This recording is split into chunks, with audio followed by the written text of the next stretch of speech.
She buried her husband with one hand and packed her only suitcase with the other, because the town of Harlan Creek had already decided a fat, grieving widow of 20 had nothing left to offer the living.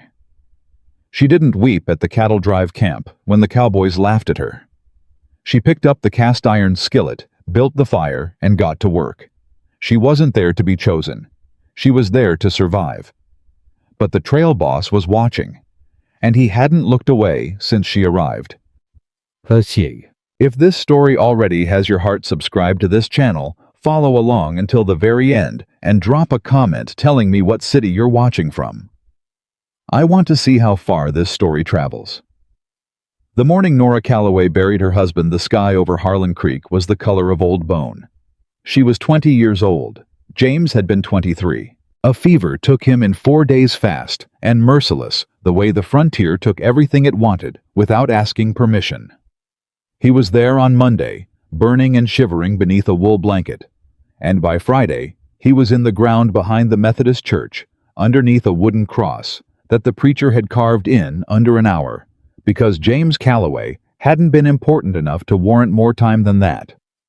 Nora stood at the graveside alone. She had no family left in Harlan Creek. Her mother had died the winter before, and her father had disappeared into the Wyoming Territory years ago, chasing a rumor of silver that never materialized. James had been her family. James had been everything, and now he was gone. She pressed her palm flat against the wooden cross, just once, just for a moment, and then she turned around and walked back toward the house that was no longer hers, because the landlord was already on the porch when she got there. Mr. Cecil Pruitt. 60 years old, red-faced, a man who sweated through his collar even in February. He was waiting with his thumbs hooked into his suspenders and an expression on his face that suggested he had been rehearsing this conversation. "Mrs. Calloway," he said, "I'm real sorry for your loss." "Thank you," she said. "The thing is," Pruitt continued, "the rent's been 2 weeks behind since James took sick, and I can't in good conscience let that run on any further." Nora stopped walking. She looked at him steadily. "My husband was buried this morning, Mr. Pruitt. I understand that, I do, but business is business. Mrs. Calloway and a widow woman with no income living alone in a 2-room house, well, that's a situation that don't resolve itself on its own." He cleared his throat. "I'll need you out by the end of the week." She didn't argue. She had learned early in her life that arguing with men like Cecil Pruitt cost more energy than it returned. "I'll be gone by Sunday," she said, and she went inside, sat down at the kitchen table, and stared at the wall for a long time. She was 20 years old. She was a widow. She had $4.60 in a tin box under the floorboard. And she was, according to every whispered conversation she had ever accidentally overheard in Harlan Creek, a woman whose prospects had never been particularly bright to begin with. Not because she lacked intelligence, not because she lacked courage or skill or warmth, but because Nora Calloway was a large woman. She had been large her whole life, big-boned and soft and round in a way that the women of Harlan Creek regarded with a mixture of pity and faint disgust, as though her body were an embarrassment she had chosen deliberately rather than simply been born into. She had a beautiful face, wide dark eyes, full lips, thick black hair that she kept pinned up in a knot at the back of her neck. People sometimes said, in the careful way people say things they mean as cruelty, but want to disguise as observation, "What a shame, really. She has such a pretty face," as though the face were a tragedy, as though the rest of her were the punishment. James had never made her feel that way. James had loved her exactly as she was, loudly and without qualification, which was one of the reasons the women of Harlan Creek had never fully trusted him. A man who loved a woman like Nora Calloway without apology was a man they couldn't quite categorize, and what they couldn't categorize, they distrusted. But James was gone now, and Nora had to figure out what came next. She heard about the cattle drive on Thursday morning, 2 days before she was supposed to leave the house. Old Pete Garfield mentioned it outside the general store. He wasn't talking to her, he was talking to another man, but Nora was right there beside the barrel of dried beans, and she heard every word. "Gideon Cole's running a drive up to Abilene," Pete said, "leaving out of Miller's Crossing on Saturday. Got 30-some cowboys and no cook. His regular man broke his arm last week. Cole's been asking around. Who's going to cook for 30 cowboys for 6 weeks? The other man said. That's his problem.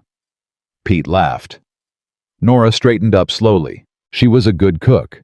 She had been cooking since she was 9 years old, for her mother, then for herself, then for James, then for the 2 elderly neighbors she'd helped through last winter for a little extra money. She knew how to feed people. She knew how to make something out of almost nothing, how to stretch a pot of beans until it became a meal, how to bake bread over an open fire without burning it. She also had $4.60 and nowhere to go by Sunday. She walked directly to the address Pete had mentioned and knocked on the door. The man who opened it was thick-necked and sun-darkened, maybe 50 years old, with a gray mustache and impatient eyes. He looked at her, and she watched his face go through several rapid expressions: surprise, assessment, and then something that settled into reluctant skepticism. I'm here about the cook position, Nora said, for Cole's cattle drive. You're the widow Calloway, the man said. I am, Mrs. Calloway. He said it carefully. A cattle drive is hard work. 6 weeks on the trail, sun up to sundown, sometimes through rough country. It ain't. He paused, and she could see him choosing words. It ain't exactly suited to a woman my size, she said flatly. He blinked. He hadn't expected her to say it outright. I've been cooking since I was 9 years old, Nora continued. I can bake bread on an open fire. I can feed 30 men on short supply. I don't quit, I don't complain, and I don't need looking after. I need this job. So before you tell me no, I'd ask you to let me prove what I can do first. He studied her for a long moment. Then he said, You know anything about a chuck wagon? I can learn anything you show me once. Another pause, longer this time. Cole makes the final call, the man said. You'd have to talk to him. Then take me to him. Gideon Cole was not what she expected. She had heard the name before everyone in the territory had heard the name. Gideon Cole was 36 years old, a trail boss who had run cattle drives from Texas to Kansas for over a decade. A man with a reputation for being fair-minded and iron-willed, and completely immune to other people's opinions. He owned a ranch east of Harlan Creek, ran it lean and clean, and had never once, as far as anyone could tell, concerned himself with what the town thought of him. He was tall, broad across the shoulders, with dark hair threaded through with early gray at the temples, and a jaw that looked like it had been cut from creekstone. He had the kind of weathered handsomeness that comes from years of outdoor living, not prettiness, not youth, but something quieter and more settled, like a landscape you could trust. He was standing beside the corral checking a horse's foreleg when the thick-necked man, whose name turned out to be Hank, the drive's segundo, brought Nora over. Cole looked up. He looked at her the way she had learned to brace for the quick assessment top to bottom that most men performed without even realizing they were doing it. She kept her chin level. She had learned that, too. This is Mrs. Nora Calloway, Hank said. She's asking about the cook position. Cole straightened up. He was taller than she'd realized, a head taller than Hank, easy. He looked at Nora directly, not past her, not around her, just at her. Mrs. Calloway, he said. His voice was even and low. You ever cooked on a trail drive before? No, sir.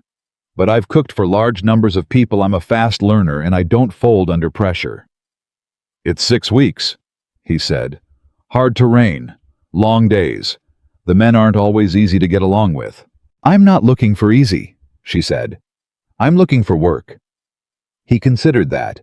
He was quiet in the way that some men were quiet, not because they had nothing to say, but because they took what they said seriously enough to think about it first.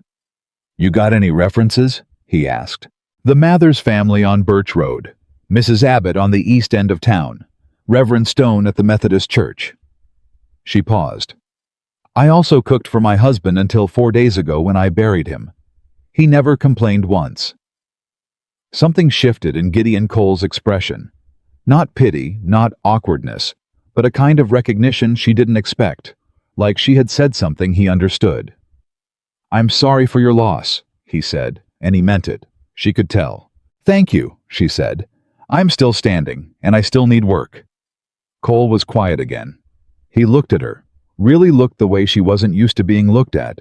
Not at her size, not at the evidence of grief still visible around her eyes, not at the dress that had been let out twice at the seams, just at her. Then he said, "Pay is $40 for the full drive, meals and board included. You leave with us Saturday morning, and you stay until we reach Abilene. I need a full commitment." Nora's heart was beating hard. She kept her face still. "You have it," she said. Cole nodded once. "Be at Miller's Crossing by first light Saturday. Bring what you need for 6 weeks. Don't bring anything you're not willing to lose." He turned back to the horse.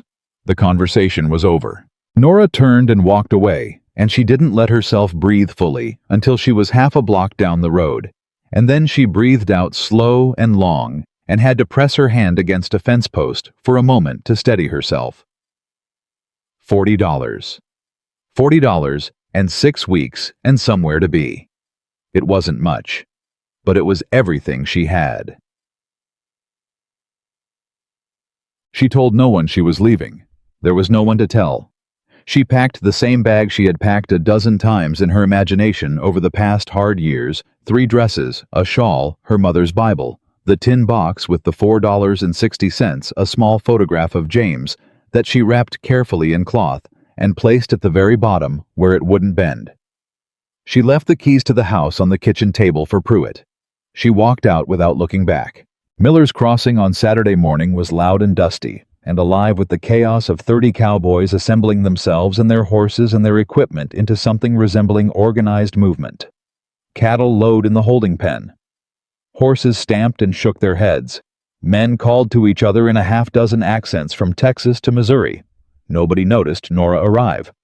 She found the chuck wagon easily enough. It was the only wagon not carrying cattle equipment, and climbed up to inspect what she was working with. The previous cook had left it in moderate disorder. She began sorting and organizing immediately, her mind already calculating what she had and what she'd need, how far the staples would stretch, what she could make for 30 men with a limited supply of flour and dried beans and salt pork. "That's the fat widow." She heard it clearly. 2 voices somewhere to the left of the wagon, young by the sound of them. "Cole's bringing a fat widow to cook on a cattle drive." A laugh, low and mean. "She's gonna slow us down just walking from the wagon to the fire. Boss must be desperate. Boss must be blind." Nora didn't stop what she was doing. She kept sorting, kept cataloging, kept her hands moving and her face neutral. She had been hearing versions of this conversation her entire life. She knew exactly how much energy it deserved. None. She would do her job. She would do it better than anyone expected. And she would not give those voices a single visible reaction to feed on. That was the only answer she had ever found that worked. The drive pulled out at first light. Gideon Cole rode at the front where a trail boss belonged. Nora had the chuck wagon, which meant she rode ahead of the herd to set up camp at the next stop before the cattle arrived. That suited her. She preferred being useful to being observed. The first day was long and hot and demanding, and she didn't complain once. She had camp set up and fire going, and coffee boiling before the first cowboys reached the evening stop. By the time the herd was settled, and the men came in hungry and tired, she had salt pork and beans and cornbread waiting enough for everyone piping hot. The cowboys ate without much conversation the first night. They were assessing her, she knew, waiting to see if she could really do this. She could. She refilled cups without being asked. She kept the fire steady. She noticed that one of the younger cowboys, a boy who couldn't have been more than 17, was favoring his right hand, and she found a clean cloth and wrapped it without making a production of it. "Thank you, ma'am," the boy said quietly. "What's your name?" she asked. "Billy," he said. "You eat enough, Billy?" "Yes, ma'am." "Come back if you're still hungry. There's more." He looked at her with a kind of surprised gratitude, like kindness was something he hadn't entirely expected. She understood that look. She'd worn it herself once.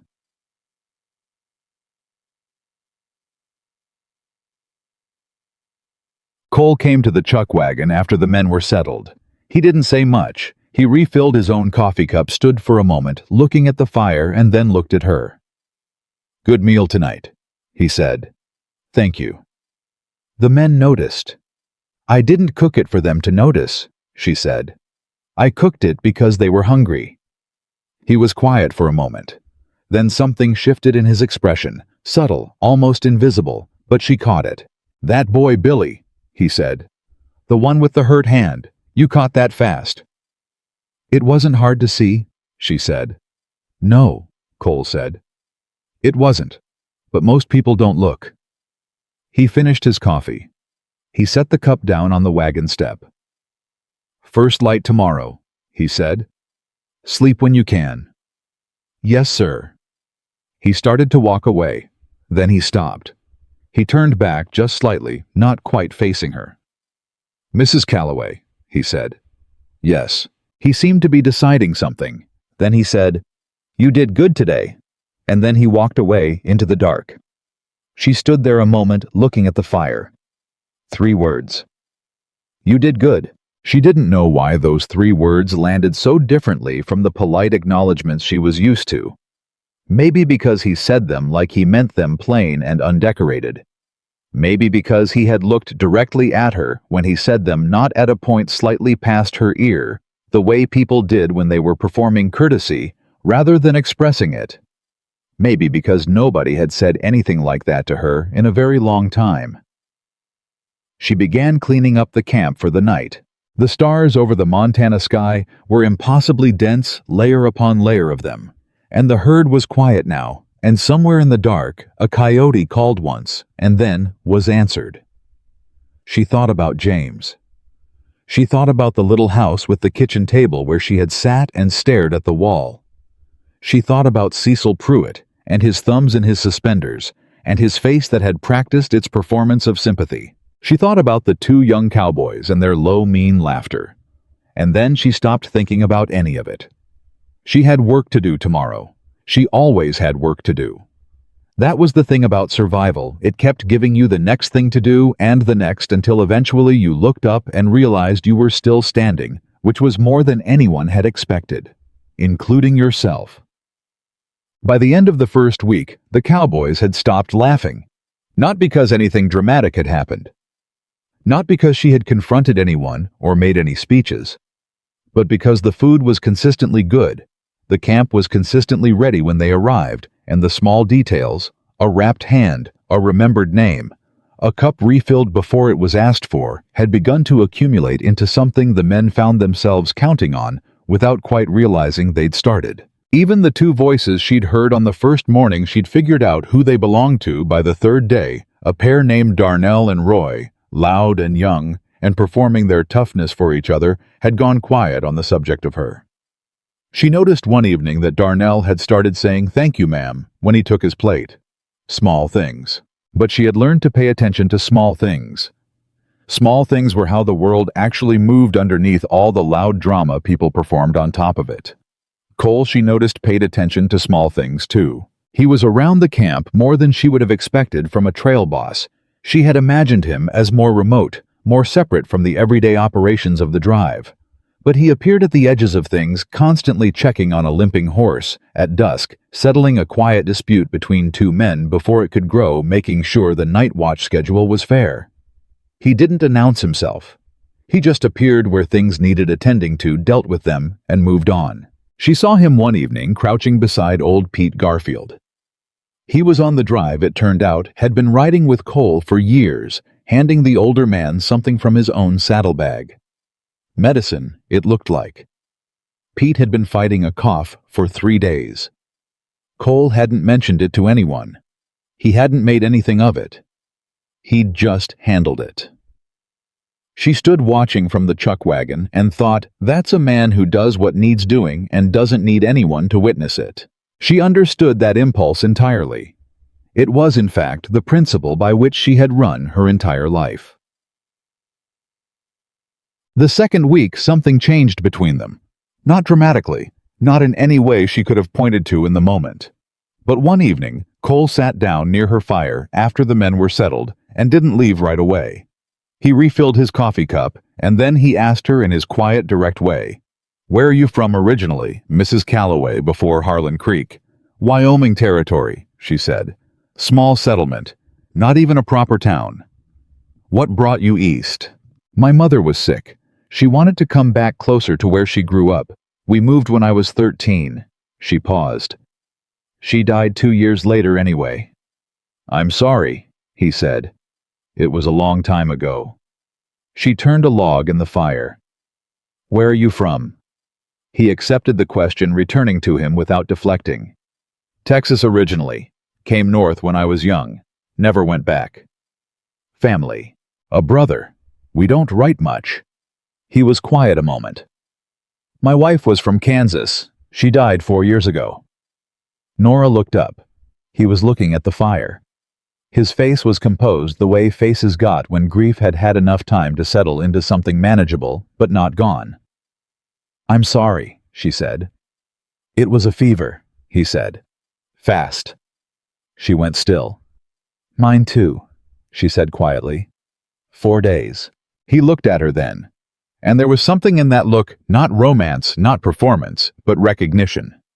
The particular recognition of two people who have survived the same specific variety of devastation and find themselves improbably in the same place at the same time. "How long ago?" he asked. 11 days, she said. Something moved across his face. 11 days, he repeated. "And you're here." "Had to be somewhere," she said. He looked at her for a long moment. "Yes," he said finally. "I reckon that's true." He finished his coffee. He set the cup down. "You're a strong woman, Mrs. Calloway," he said. Not as flattery, as simple observation. "I don't know if that's strength," she said honestly. "It might just be stubbornness." The corner of his mouth moved. It might have been the beginning of a smile.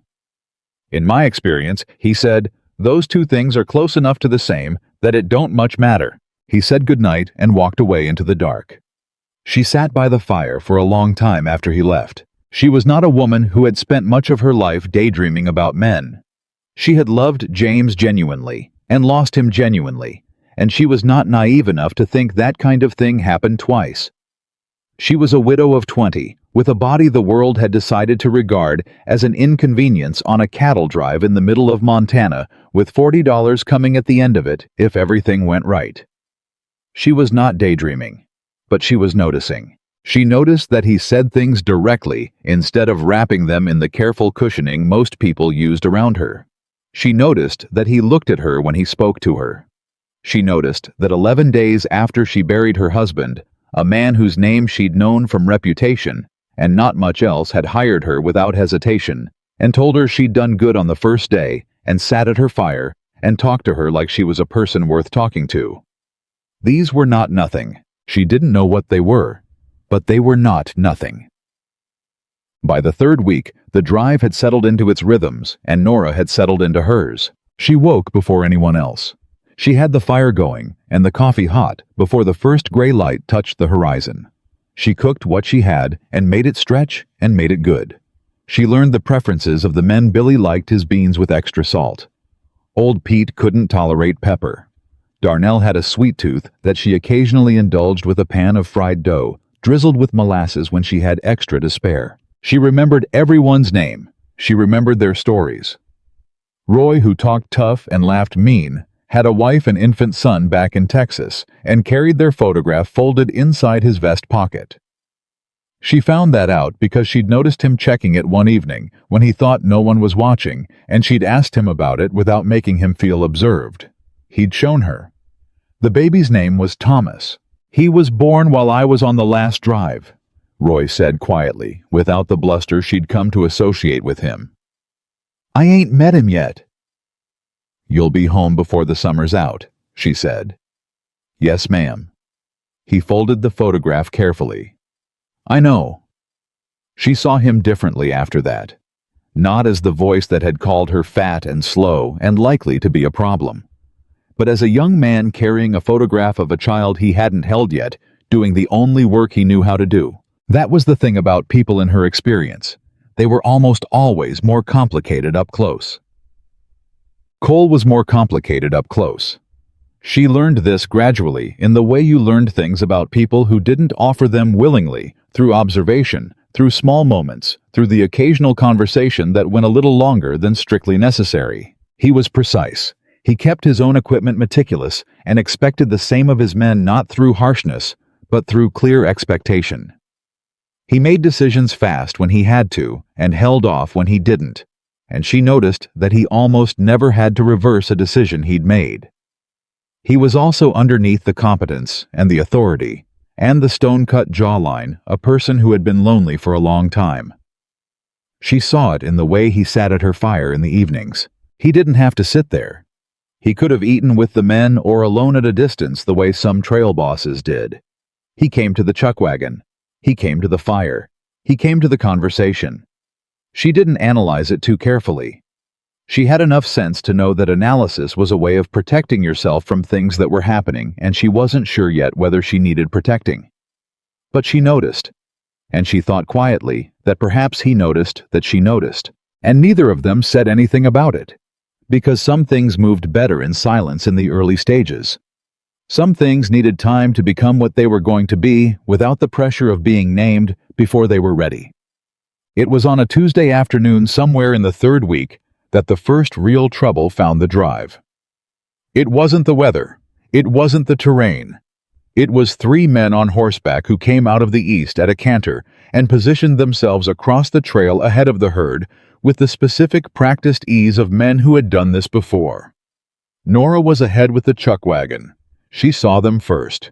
She brought the horses to a stop and sat very still watching.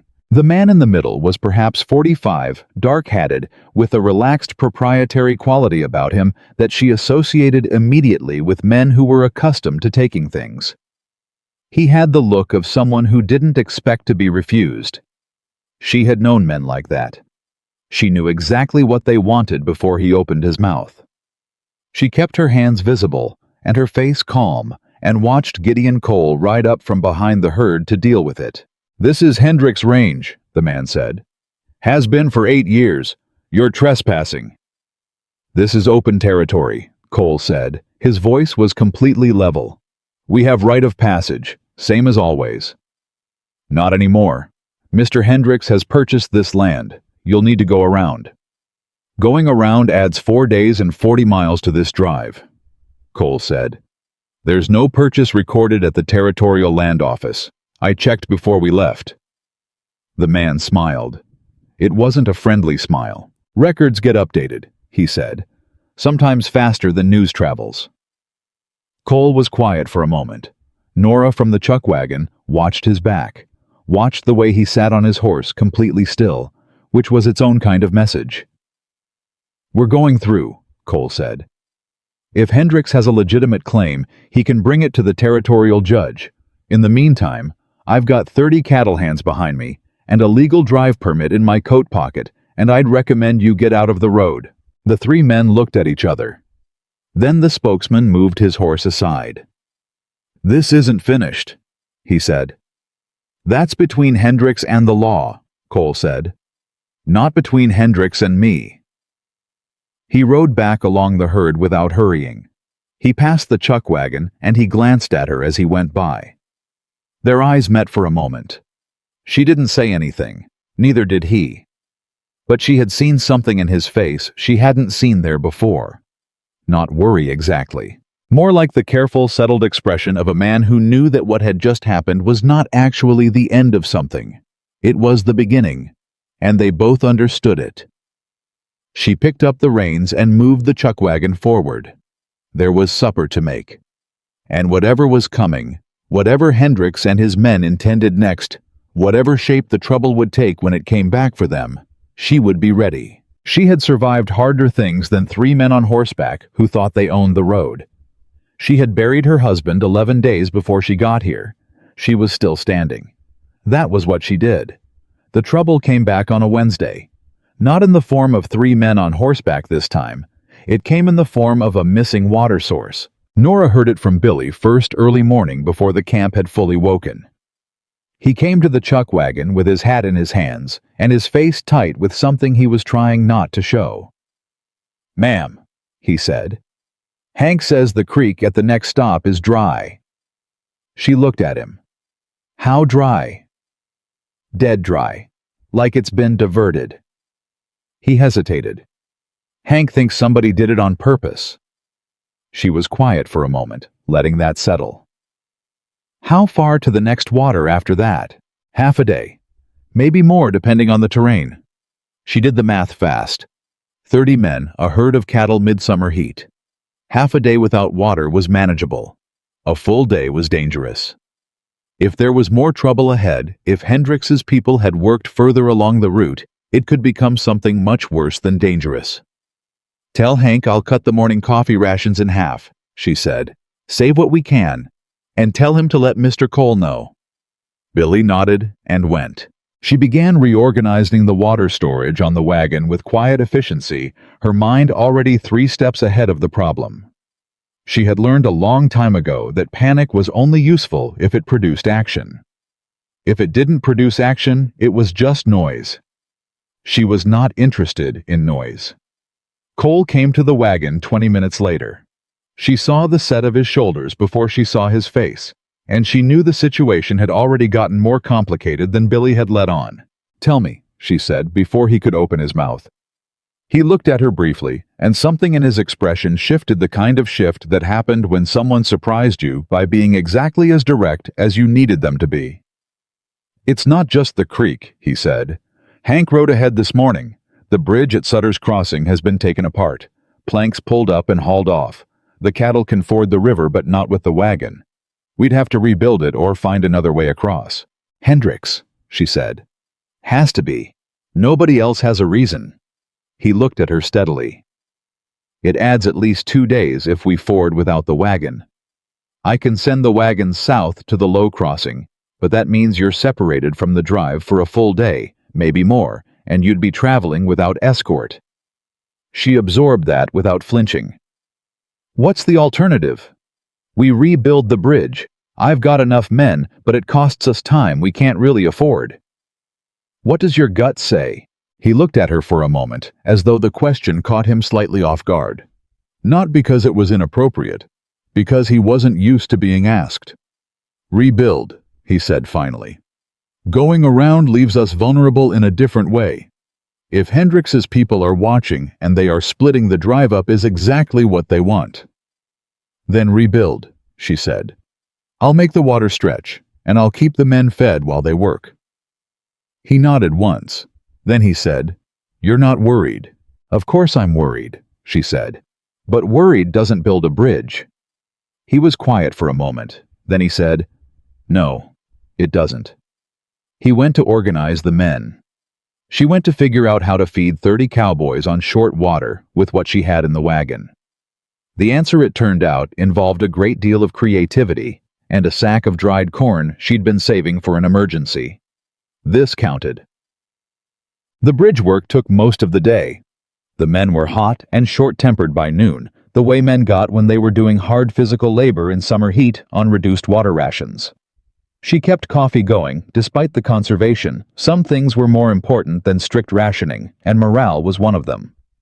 She made a cold corn mash that wasn't anyone's idea of a satisfying meal, but had enough substance to keep hands working and heads from going light. She carried water to the men at the bridge herself. She didn't ask anyone to do it for her. She filled the bucket, walked it down, refilled cups, walked it back. She did it 6 times over the course of the afternoon without making anything of it. Roy was the one who said something. He was hauling timber with 2 other men, shirt dark with sweat, and when she came down with the water bucket, he said, "Ma'am, you don't have to—" "Drink," she said, and held out the ladle. He drank. He looked at her over the rim of it. "Darnell said you're the best camp cook he's worked with," Roy said. "He didn't say it to you, but he said it." She kept her face neutral. "Darnell can say it to my cornbread. It'll appreciate the compliment." Roy laughed. It was a real laugh, surprised out of him, not the performed kind. She took the bucket back up. She passed Cole on the way. He had been working alongside the men all day. She hadn't expected that either, but she was finding that the things she hadn't expected about Gideon Cole were accumulating at a rate that warranted attention. He stopped when she passed. He was breathing hard, forearms dark with creek mud. "How's the water holding?" he asked. "If we make the next source by tomorrow afternoon, we'll be fine," she said. "If we don't," she left it there. He understood the rest. "We'll make it," he said. It wasn't bravado. It was just a statement of what he intended. She found she believed him. That surprised her, too. The bridge was done by late afternoon, rougher than the original, but solid enough for the wagon and the cattle. The herd crossed in the early evening, moving with the practiced ease of animals that had been handled well, and the chuck wagon followed without incident. They made camp on the far side of the river as the sun went down. Nora cooked the best meal she could manage, given what she had: salt pork and beans and biscuits, baked fast and hard over the fire, with the last of the molasses divided among the men in small portions.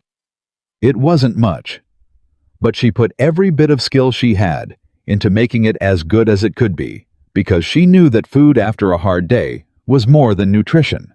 It was a message. It was someone telling you that your work was seen, and it mattered. She knew that because nobody had told her that enough times in her life, and she remembered what the absence felt like. She would not let these men feel it if she could help it. They ate quietly. Tiredness had softened the usual noise of a camp full of men, the competing voices, the card games, the arguments about nothing that were really arguments about being 20 years old and far from home. Tonight was quieter. Tonight they just ate and breathed and let the river sound fill the space. Cole sat by the fire after the others moved off. He didn't say anything for a while. She worked around him, cleaning and organizing for the morning, and the silence was the comfortable kind, the kind that didn't require filling. Then he said, "You carried water to the bridge all afternoon." "Someone had to," she said. "That's not in your duties. Neither is wrapping Billy's hand or stretching the coffee rations or keeping Darnell from picking a fight with Roy last week when Roy ate his last biscuit." She set a clean pan back in its place. "I do what needs doing. That's what I'm here for." He looked at her for a long moment. "Mrs. Calloway," he said, "can I ask you something?" "You can ask," she said. "The morning you came to hire on, you were 11 days out from burying your husband. You could have found work in town. Something easier. Something—" He paused, choosing words with the care she had come to recognize as characteristic of him. "Something that didn't require you to get on a wagon with 30 strangers and drive cattle through the Montana summer." "I could have," she said. "Why didn't you?" She was quiet for a moment. She owed him honesty. He had given her honesty consistently. She could return it, "because I needed to go somewhere that wasn't Harlan Creek," she said. "Somewhere where nobody knew me, where I wasn't the widow or the fat girl or the woman people felt sorry for in the way they feel sorry for things they also find faintly embarrassing."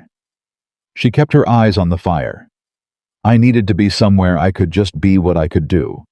And I thought if I can prove that on a cattle drive, I can prove it anywhere." Silence. She looked up. Cole was watching her with an expression she hadn't seen on him before. Not pity. Not sympathy exactly. Something deeper than that. The recognition again, the one that had surfaced the night they talked about their dead spouses, but broader, now more open. "I understand that," he said quietly. "I know you do," she said. "That's why I told you." He looked at her. She looked back at him. The fire cracked and settled between them. "Good night, Mrs. Calloway," he said. "Good night, Mr. Cole." He stood and walked away into the dark. She put her hand on the wagon step and stood there a moment looking at the fire and not thinking about anything in particular, which was a way of thinking about everything at once without having to be responsible for it. Then she went to sleep. She had work in the morning. She always had work in the morning. 3 days later, the second twist found them. It came in the form of a rider arriving at dawn camp, a young man on a lathered horse who asked for Cole by name and handed him a folded letter without preamble. Nora was 20 feet away at the chuck wagon. She saw Cole open the letter and read it and go very still. That stillness told her more than the letter could have. She waited until the rider had been given water and food and sent to rest, and then she kept working and let Cole have whatever time he needed with whatever the letter contained, because she had learned that men like Gideon Cole came to things on their own schedule, and waiting was almost always more productive than pressing. He came to her an hour later. "The Territorial Land Office in Helena," he said. "Someone filed a claim on the route we're using. Not Hendricks, someone acting as Hendricks's agent. The claim is fraudulent, Hank thinks, but it's been recorded, and it's going to take time to dispute through proper channels." He folded the letter back up. "Meaning we can't use the main trail from here forward without risking a confrontation that I can't predict and can't afford." "What's the alternative route?" she asked. "There is one. It's harder terrain, longer, probably adds a week to the drive." He looked at her directly. "It also takes us through country that's been dry this summer. Water could be a problem." She thought about that.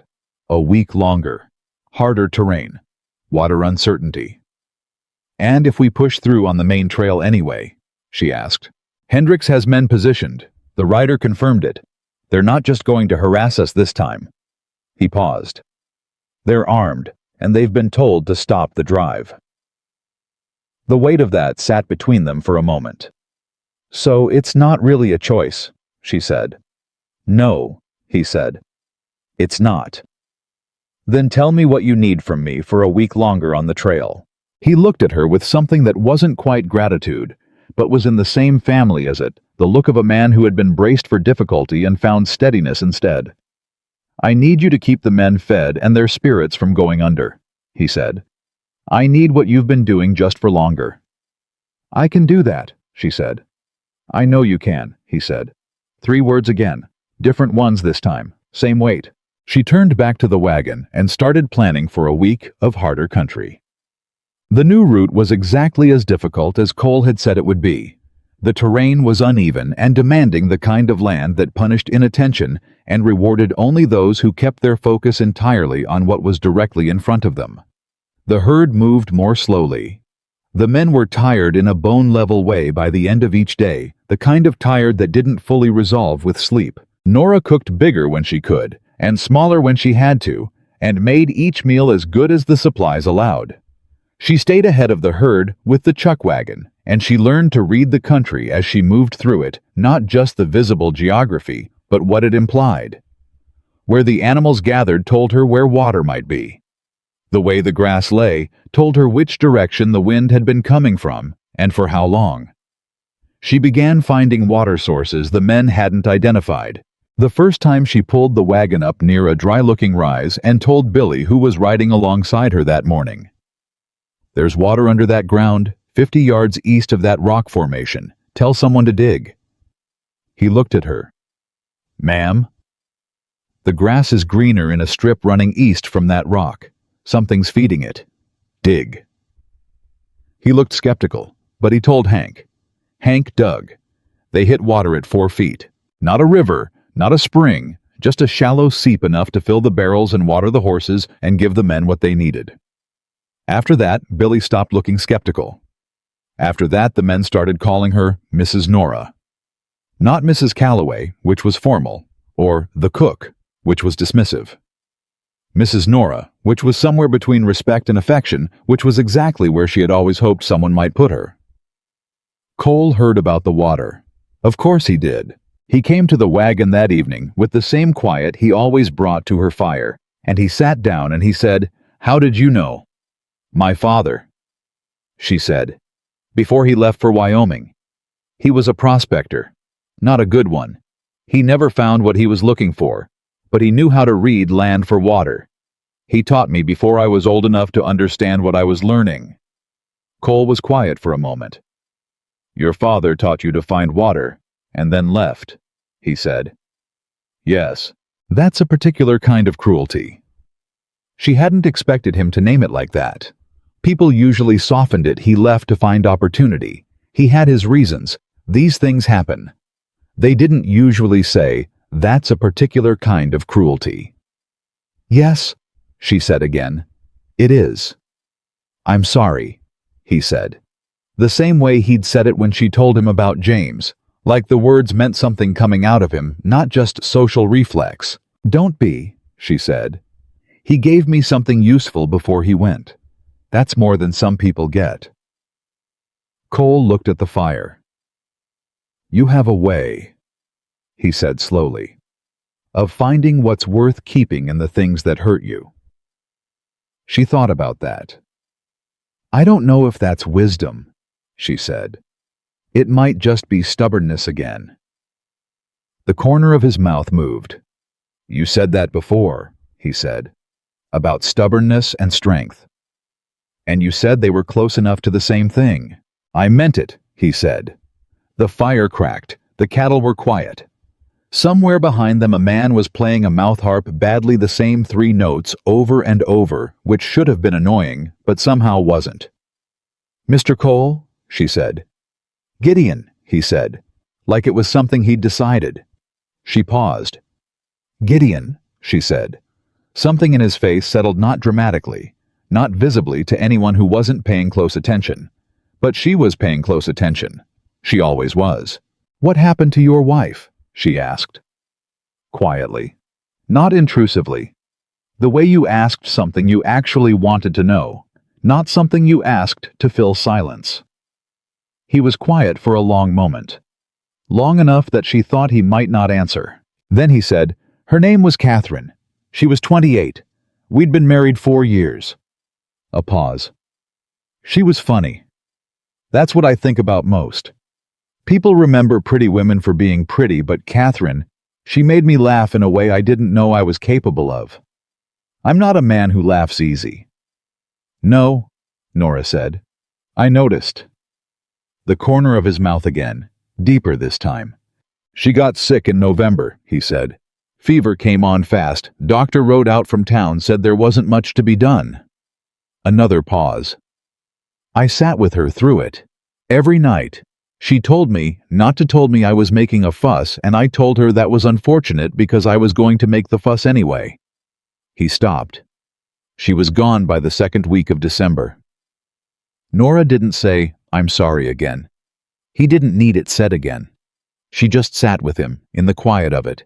The ranch went cold after that, he said. Not temperature, just the particular warmth a place has when someone who loves it is living in it. That went. He looked at the fire. I've been running drives mostly. It's easier to be moving. Yes, she said softly. It is. He looked at her. You understand that. I took this job 11 days after James died, she said. I think I understand it pretty well. Something shifted between them. Not dramatically, not with fanfare, but something shifted. She could feel it, and she thought he could too, and neither of them named it, because naming it would have required deciding what to do about it, and neither of them was ready for that. They sat by the fire a while longer. The mouth harp player gave up on his 3 notes. The night settled in around them, vast and dark, and full of stars, and the cattle breathed slow in the dark, and somewhere a horse shifted its weight and blew out through its nose, and the world felt for a moment like it could be survived. Not solved, not fixed, but survived.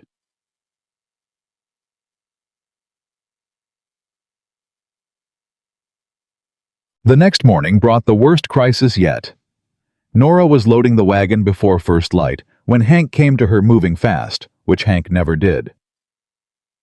The supply box is gone, he said. She stopped. Which supply box? The main one, grain, salt, the last of the flour. His voice was controlled but tight. Someone cut it loose from the wagon overnight. She put down what she was holding. Cut, she said. Knot came loose. Rope was cut clean, he said. Blade. She stood still for 3 seconds. Then she said, Who was on watch last night? Darnell and a man named Cutter. Both swear they didn't see anything. Were they watching the wagon or watching the herd? Hank's jaw tightened. The herd. Get Cole, she said. Cole was there in 4 minutes. She could tell from the way he walked that Hank had already given him the outline, and he'd used those 4 minutes to think, because he arrived not in the place of processing news, but in the place of making decisions. "What do we have left?" he asked her without preamble. She had already been through it in her head. "Enough grain for 2 days if I cut rations hard. No flour. Salt's almost gone. We have dried beans, some salt pork cornmeal." She looked at him. "I can feed 30 men for 4 days if I'm ruthless about it. After that—" "The next supply town is 3 days out on the alternative route," Cole said. 4 if the terrain slows us." 4 days without flour or grain," she said. "Men are already tired. They need calories." "I know." "Can we hunt?" "Hank's a good shot. 2 or 3 of the others." He nodded. "We can try." "Then we hunt and I stretch what we have," she said. "And we move faster." "Moving faster with a tired herd risks—" "I know what it risks," she said. "But hungry men make mistakes. Tired men can push if they're fed. Hungry men can't." Cole looked at her. She looked back at him. "All right," he said. "We push." The next 4 days were the hardest of the drive. Nora made things out of almost nothing with a consistency that she could only maintain by refusing to think too far ahead. Each meal was its own problem with its own solution. She didn't let herself look at the dwindling supplies. As a whole, she looked at what she had right now and what she could make from it, and then she made it. Hank shot a deer on the second day.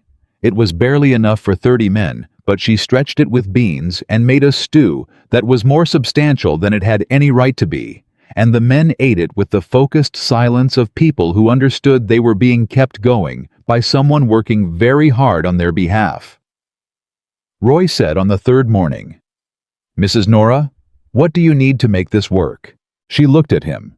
He was exhausted, shadowed under his eyes, still carrying that photograph of his infant son in his vest pocket. "I need you to keep going," she said. "That's all I need from you." "Yes, ma'am," he said.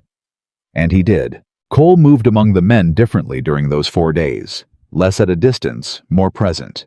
She noticed he was the last one to eat at each meal, always after he'd checked that every man had enough. She noticed he pushed the pace without making it feel like pressure. He had a way of moving that made the men want to match him rather than resent being pushed. She noticed a lot of things about him in those 4 hard days.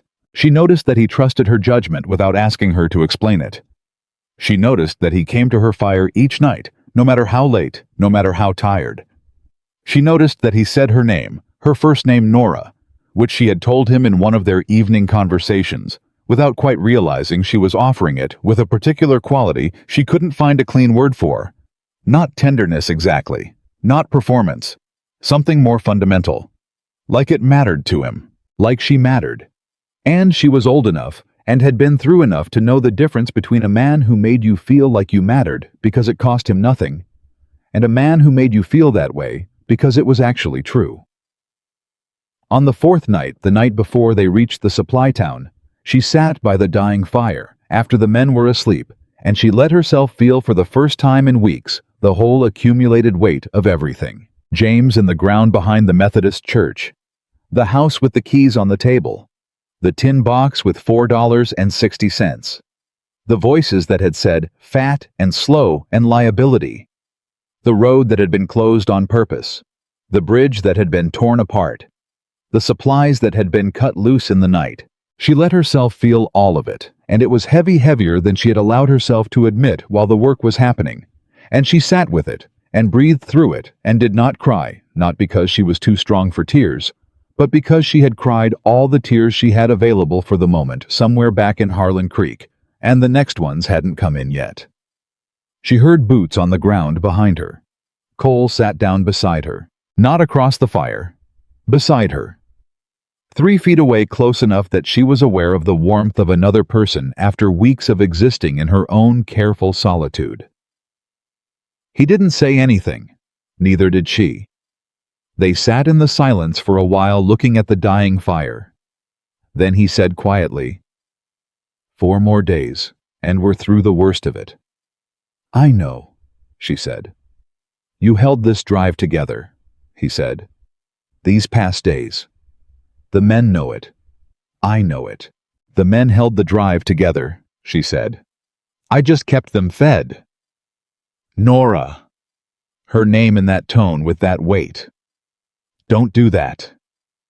She looked at him. He was looking at her with the full attention he usually directed outward at the terrain, at the herd, at the problem in front of him. He had turned it fully toward her, and it was a little like standing in a beam of light you hadn't expected. Don't minimize what you did, he said. You found water when we didn't have any. You fed 30 men on supplies that should have run out a day and a half ago. You kept the camp steady when any other person would have had a right to fall apart. He paused.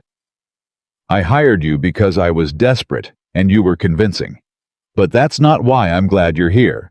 Her heart was doing something she didn't have instructions for. Why are you glad I'm here? She asked. Her voice was steadier than she expected. He was quiet for a moment. Because you remind me, he said slowly, what it looks like when a person does what needs doing without waiting to be told they're allowed to. She absorbed that. Catherine did that, she said quietly. Yes, he said. She did. A beat. Then, James too, I reckon. Yes, she said. He did. They sat with that, with the people they had loved and lost sitting between them, not as obstacles, but as something more like witnesses. Two people who had buried what they loved and kept walking. I don't know what comes next, Nora said. Not fishing for anything, just saying what was true. After Abilene, I have $40 and no particular place to be. That's not nothing, Cole said. It's not everything either.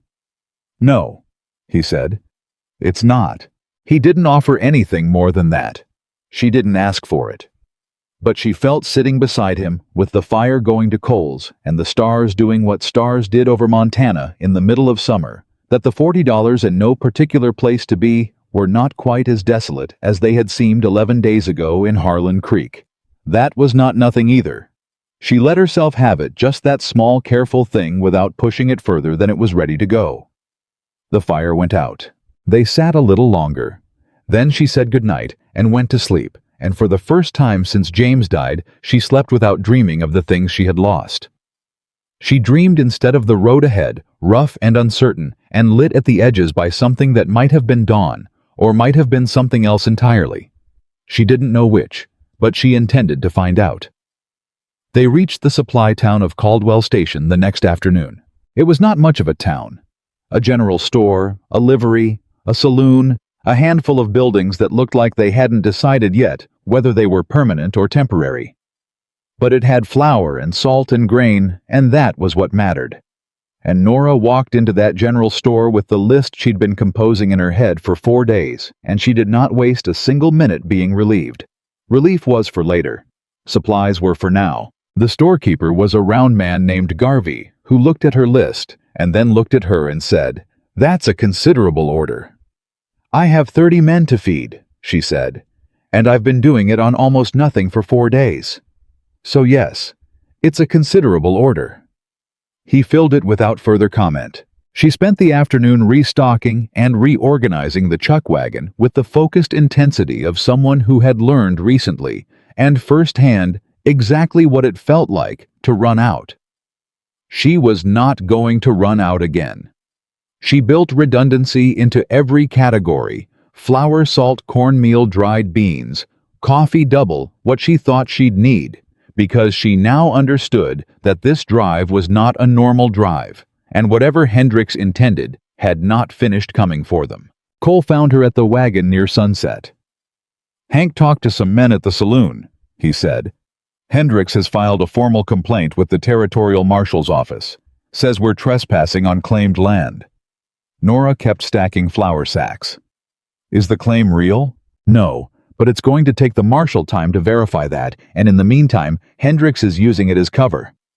Cole's voice was even. "He's got 8 men positioned a day's ride ahead, not just blocking the trail this time, armed and with a paper that looks official enough to cause problems." She stopped stacking. She turned to look at him. "He's going to try to stop the drive by force," she said. He's going to try to make it look legal while he does it, Cole said. Which is worse? Can you go around them? Not without adding 10 days and going through country we don't have water for, even with the new supplies. He looked at her steadily. There's a third option. She waited. There's a man in Caldwell Station. Territorial land agent, he's here doing survey work. If we can get him to verify the route tonight and put his signature on a counter document, Hendrix's paper becomes worthless and his men have no legal standing. Then go get him, she said. He won't see me. I tried an hour ago. He's a political man and Hendrix has money, and Hendrix's name carries weight in this territory. He told me to come back through official channels. Cole's jaw tightened, which means 2 weeks minimum. Nora was quiet for a moment. What does he want? She asked. Men like that always want something. His wife is sick, Cole said. Traveling with him.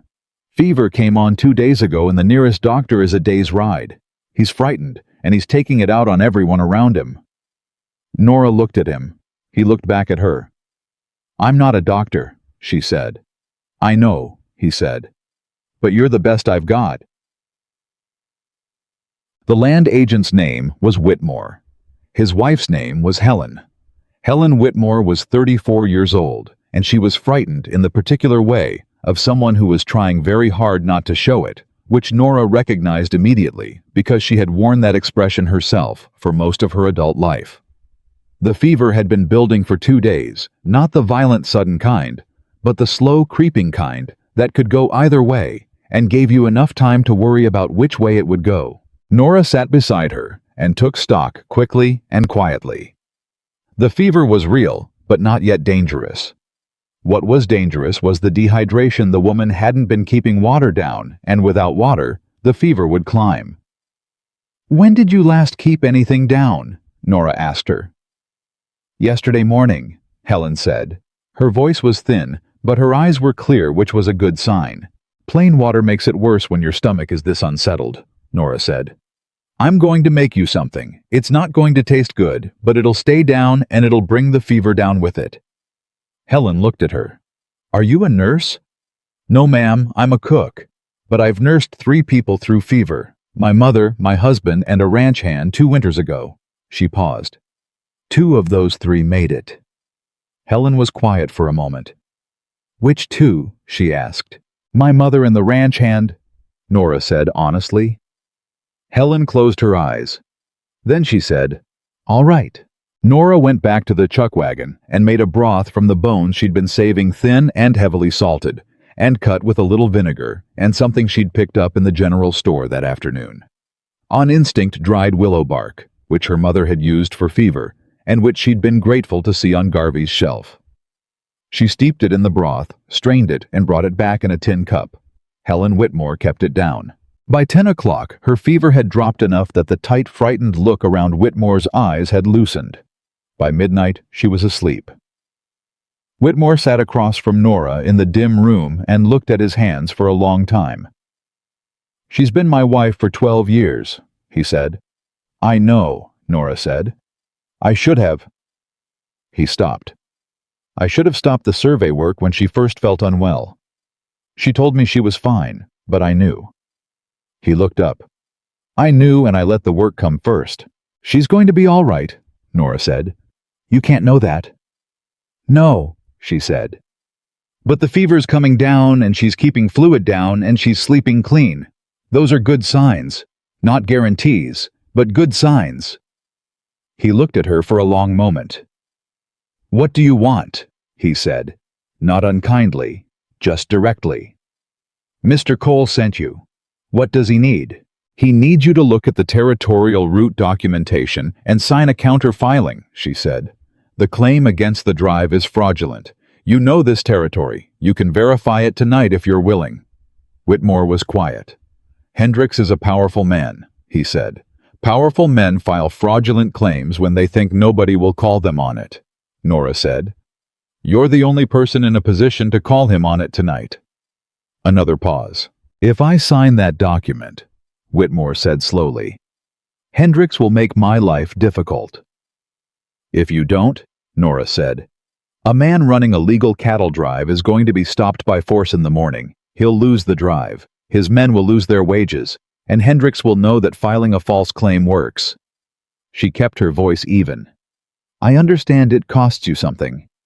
I'm asking you to decide if it's worth paying. Whitmore looked at her for a long, searching moment. Then he stood up. Get me the documentation, he said. No. Cole had the paperwork in front of Whitmore within 10 minutes. Nora waited outside while the two men worked through it. She had done what she could do, and the rest was between them and the law. She sat on the step and breathed the night air and thought about Helen Whitmore, asleep inside, with her fever dropping, and thought about James the way she always thought about James when she sat with someone sick, the helpless vigil of it, the way time moved differently in a sick room. She thought about Cole saying, "You remind me what it looks like when a person does what needs doing without waiting to be told they're allowed to." She wondered what James would have thought of Gideon Cole.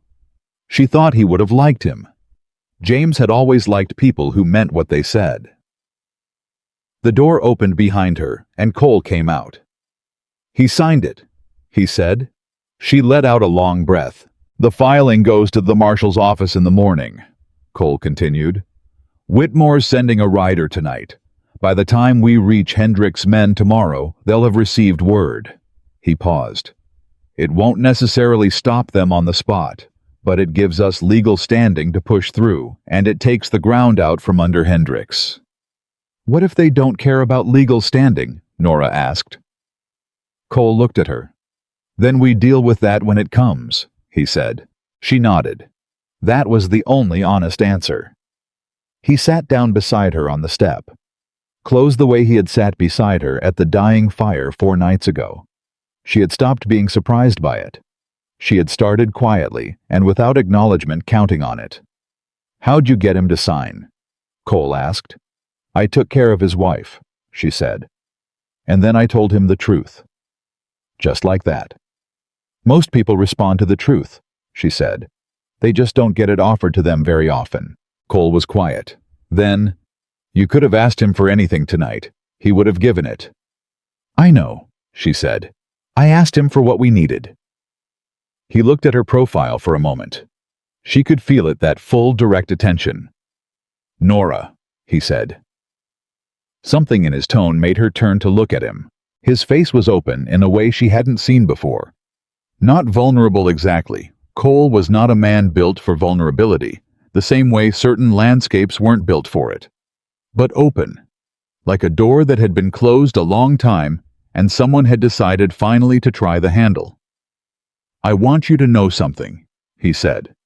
"Before tomorrow, before whatever happens with Hendricks' men." Her heart was moving in a way she was trying not to pay too much attention to. "All right," she said. "When I hired you in Harlan Creek," he said, "I hired you because you stood in front of me and said you'd work harder than anyone I'd ever hired, and I believed you. That was all it was." He paused. "It isn't all it is anymore." She looked at him.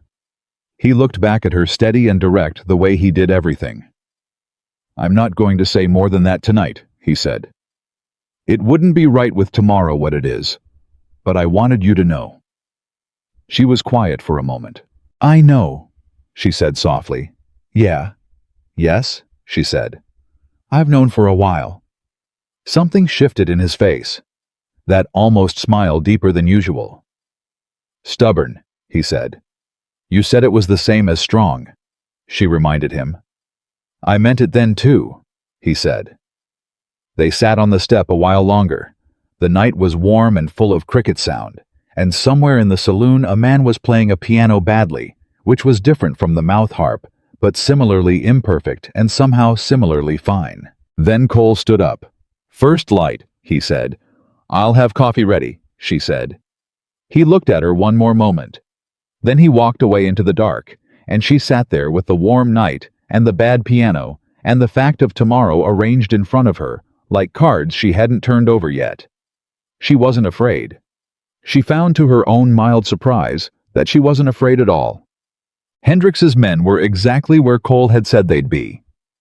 8 riders positioned across the trail at a narrows where the land pressed in on both sides and there was no easy way around.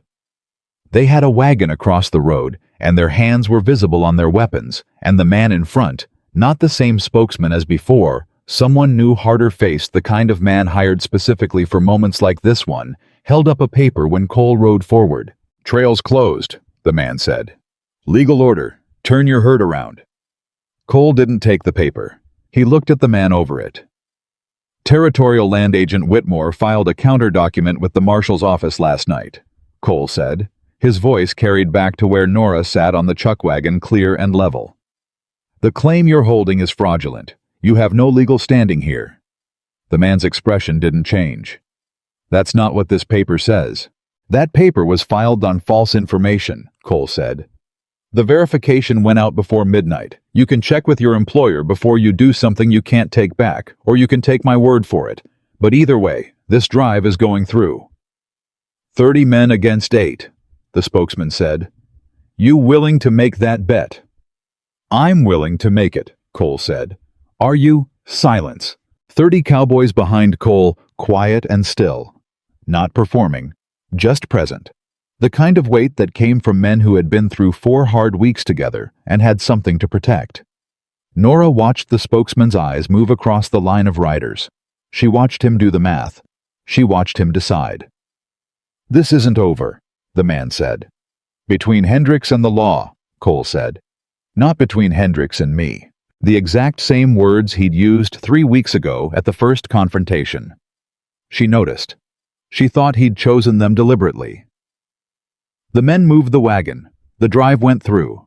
Nora released a breath she hadn't fully realized she was holding, and she clicked the horses forward, and the chuck wagon rolled through the narrows with the solid, unhurried weight of something that had decided it was going through and had simply done so.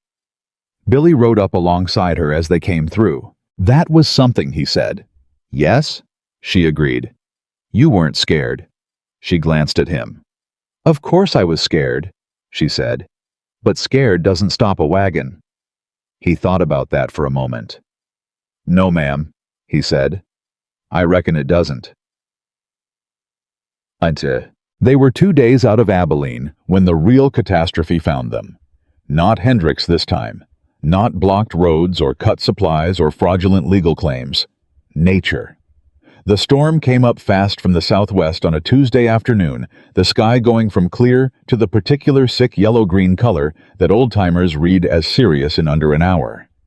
The wind hit before the rain did, a hard-driving wind that spooked the herd before anyone was ready for it. Nora was with the chuck wagon when she felt the pressure drop. She knew that feeling. Her mother had taught her that feeling. She pulled the horses to a stop and looked at the sky and thought, "This is bad." Then the lightning hit, not close, not yet, but close enough that the cattle felt it in the air. She heard the herd behind her change, the deep animal sound of 300 cattle going from settled to frightened in the span of a single breath, and she knew before anyone shouted it what was happening. The herd was going to run. She got the chuck wagon off the trail and onto the highest ground she could find, fast tying the horses to a rock formation and pulling their blinders on, talking to them low and steady, the way you talked to frightened animals, using the calm you didn't actually feel because they needed it more than you did. Then she turned to see what was happening behind her. It was bad. The cattle were moving, not a full stampede yet, not the flat-out blind terror that meant death for anything in the path of it, but the agitated crowding surge that preceded a stampede, the way a gathering wave preceded a crash. The cowboys were riding hard to contain it, working the edges, pushing back against the pressure, and most of them knew what they were doing. But the lightning was still coming. And Cole was at the far edge of the herd on the side nearest the storm, which was where you needed to be to push the cattle away from it, and which was also the worst possible place to be when the storm came in close. She watched him work. He was riding Ranger, his dark horse, who was steady in ways that most horses weren't. Cole had trained him personally, and the result was an animal that could be trusted in chaos. Cole moved along the edge of the herd with the contained, deliberate energy of someone who knew exactly what he was doing, and was doing it at the limit of what was safe. The next lightning strike was close, too close. Ranger went sideways, not a full bolt. The horse was too well trained for that, but a hard, violent sideways lurch that Cole almost stayed on top of, and almost wasn't enough. Almost. He went down. She saw it from 200 yards. She saw him fall, and she saw Ranger pull away spooked badly now, and she saw Cole on the ground in the path of the agitated herd, and she felt something happen in her chest that wasn't fear exactly, but was what fear became when it had nowhere left to go. She was moving before she'd consciously decided to move. She didn't run directly at the herd. She had enough sense for that running directly at 300 panicked cattle was not survival. It was sacrifice, and she wasn't here to sacrifice herself. She ran parallel along the edge, the way she had watched Cole work, calculating the angle, calculating where the herd's pressure was moving and where it wasn't looking for the seam. There was always a seam. Her father had told her that once about water, there's always a seam, a place where it moves differently than the bulk of it. The same was true of cattle. She had been watching herds move for 5 weeks, and she had learned the way Cole had learned through observation and attention, and she found the seam, and she moved through it. She reached Cole. He was conscious she could see that immediately, but his right leg was wrong, the angle of it wrong, and he was trying to get up and not making it. And around them, the herd was pressing the noise of it, enormous, the ground shaking with the accumulated weight of frightened animals. "Stay down," she said. "Nora, stay down." She crouched beside him, making herself as small and still as possible, and she put her hand on his arm and she said, "Look at me, right here. Don't look at the herd." He looked at her. "The leg," she said. "Right ankle," he said. His voice was controlled but tight with pain. "Hit the ground wrong. Broken. Don't know. Can you move it?" He tried. His jaw clamped down. "Somewhat." "Not broken then," she said. "Probably. We're going to move when I say move, not before." The herd is moving north," she said.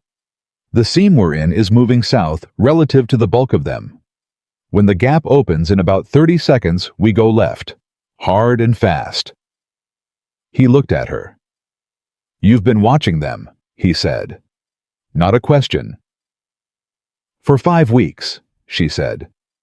"I've had nothing else to do while I drive." The gap opened. "Now," she said. She got her shoulder under his arm, and she moved, and he moved with her.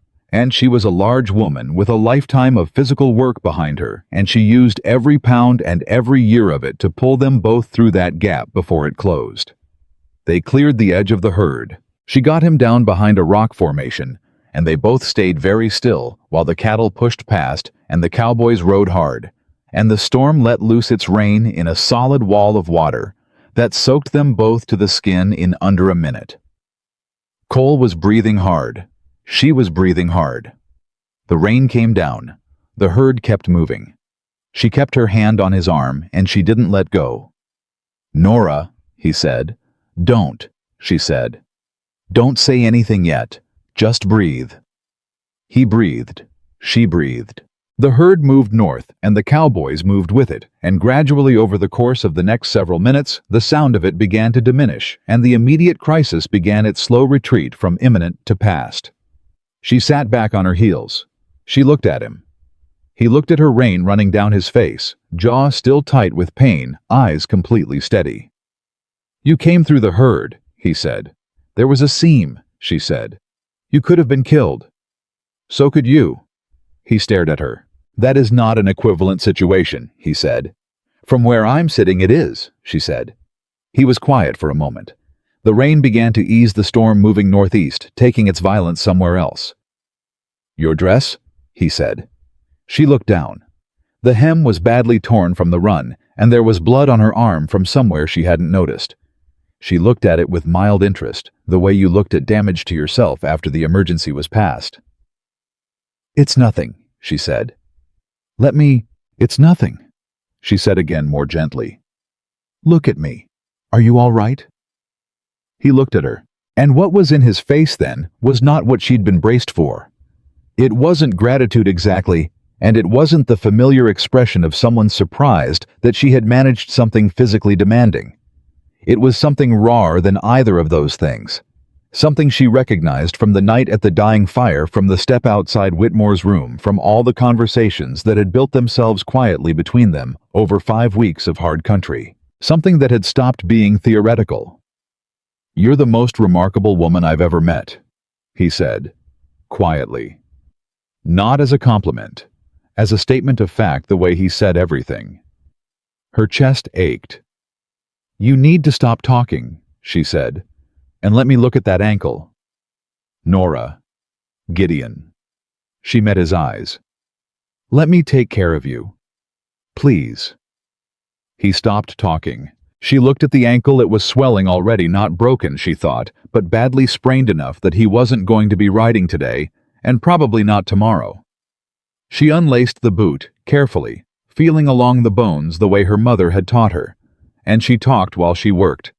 Not about anything important, just steady words to give his attention somewhere to go that wasn't the pain. She told him about the water seep in the 3rd week, how her father had explained the logic of it once on a creek bank in Wyoming when she was 6 years old, and he was still there, and the world was still small and comprehensible.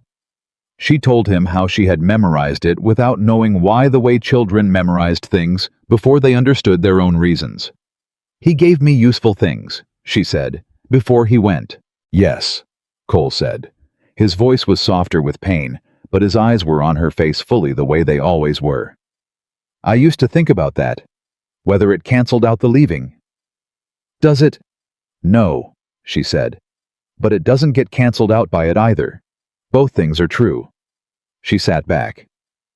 "You're going to need to stay off this for at least a day. Hank can run the drive." "Hank can run the drive," Cole agreed. He paused. "Nora." "Yes. When we get to Abilene," he said carefully, like a man laying out words in an order he'd been thinking about, "I'd like to talk to you about what comes next." Her hands went still. "For you," he said. "What comes after the $40? She looked at him. "You said you had no particular place to be," he said. "I said that," she agreed. "I have a ranch," he said, "east of Harlan Creek, which I know is not exactly a selling point given your history with that town." "It's not the town I'd be going back to," she said carefully. "No," he said. "It wouldn't be." She absorbed that. Her heart was doing something complicated and important. "That's a very large conversation," she said. "I know," he said. "I'm not asking for an answer here, in the rain, with my ankle the size of a melon." The corner of his mouth moved deeper than usual, the closest thing to a full smile she'd seen from him. "I'm asking you to have it, in Abilene, when we get there." She looked at him for a long moment. The storm was gone. The sun was coming back low and gold the way it came after rain in summer, washed clean and almost unbearably bright. "All right," she said. "In Abilene." "In Abilene," he said. She stood up. She looked out at where the cowboys were getting the herd back under control, the patient practiced work of settling frightened animals, and she thought about a ranch east of Harlan Creek, and a man who said her name like it mattered, and had looked at her from the very first morning like she was a person worth looking at. Then Billy rode up fast, pulling his horse to a stop. "Mrs. Nora," he said. "You all right? We saw we didn't know." He was breathing hard, his young face tight with something she realized was genuine fear. For her. "I'm fine, Billy," she said. "You went through the herd," he said. "There was a seam," she said. He stared at her. Then he looked at Cole on the ground behind her, and back at her, and something settled in his face. Not just relief, but something older and more serious. The expression of a young man who had just seen something he would remember for a very long time. "Yes, ma'am," he said quietly. He rode back to the herd. She turned back to Cole. He was watching her. 2 days to Abilene," she said. 2 days, he agreed. She reached down and gave him her hand. He took it. He got to his feet carefully, the weight off the bad ankle, her shoulder solid under his arm, and together they walked back toward the camp, toward the fire she would build, toward the work that always came next, toward the 2 days that stood between this moment and the conversation that was waiting for them in Abilene, toward whatever came after that. She didn't know what it was. But she was no longer the woman who believed she didn't deserve to find out. That woman had stayed behind in Harlan Creek in the house with the keys on the table and the empty tin box and the wooden cross that the preacher had carved in under an hour.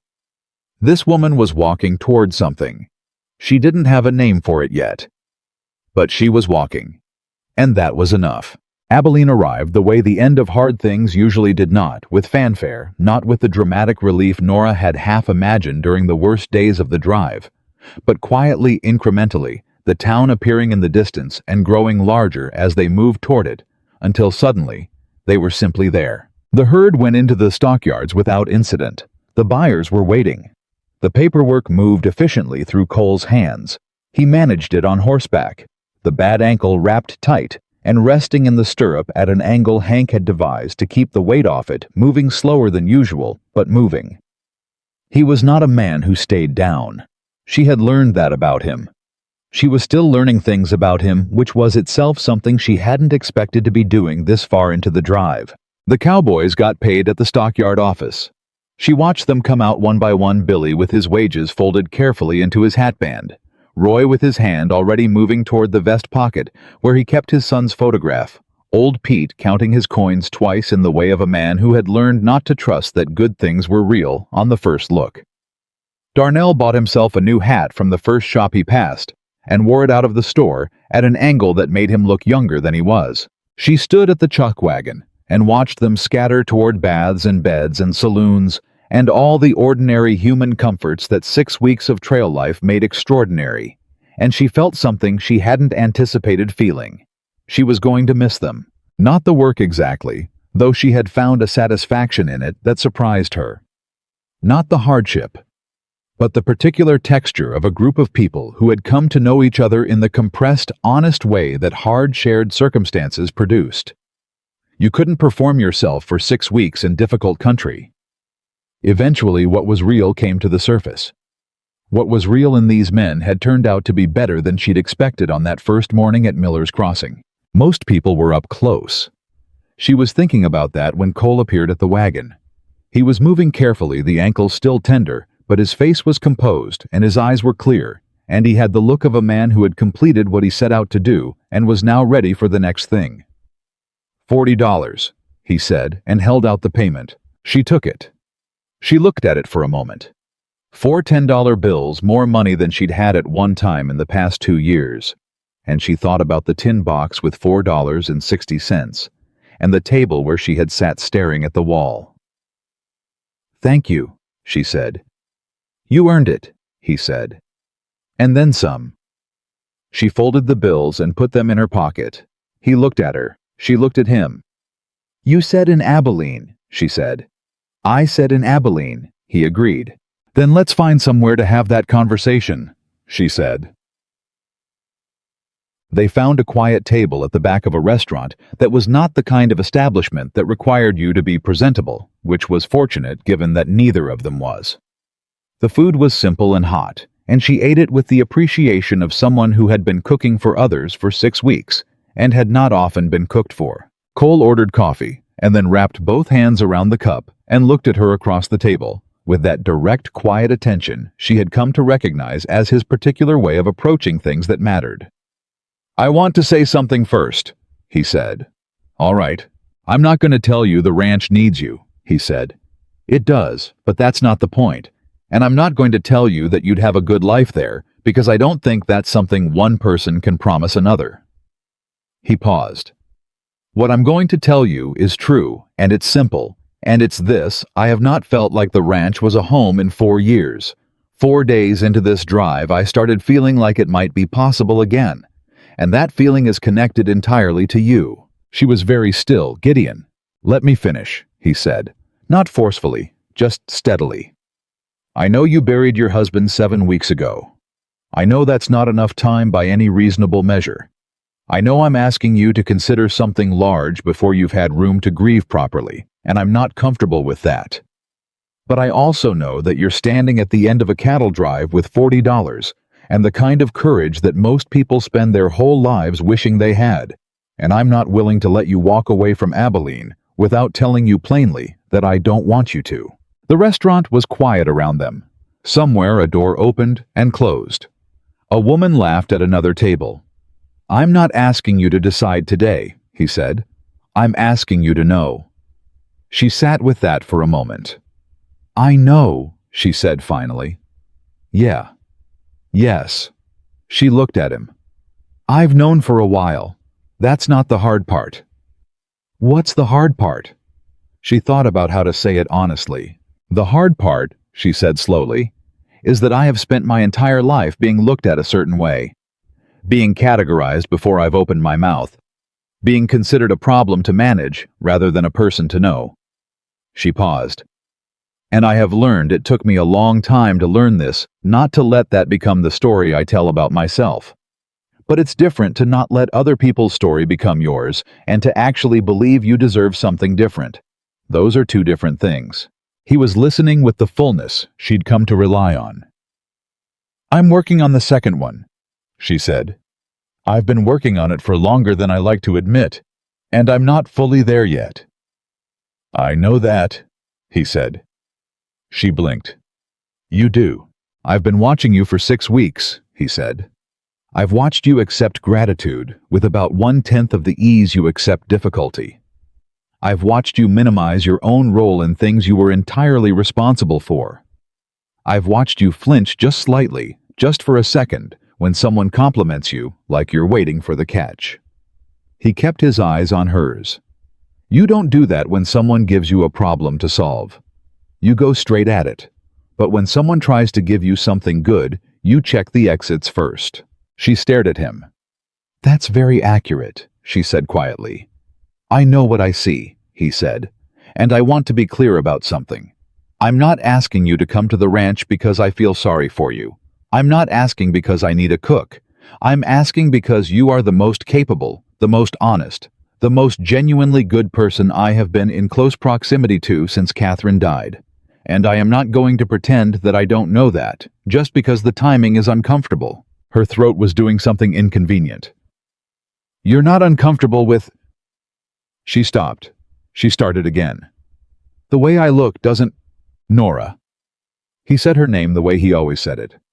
"I'm going to stop you there. Not because the question isn't reasonable, but because the honest answer is that the question itself tells me more about what other people have put in your head than it tells me about anything real." He leaned forward slightly. "I hired you because you stood in front of me and told me the truth about what you could do. I trust you because you have done what you said you'd do every single day in harder conditions than anyone expected. I'm sitting across from you in Abilene having this conversation because you are the person you are, and not one part of that is conditional on anything other than who you are." She pressed her lips together. She would not cry in this restaurant. She was making that a firm rule effective immediately. "I need time," she said. Her voice was steady. She was grateful for that. "You have it," he said. "I need to think." "Take what you need." "Gideon." "Yes." "I'm not saying no," she said. Something moved through his face like light through water there, and gone but real. "All right," he said. She picked up her coffee. He picked up his.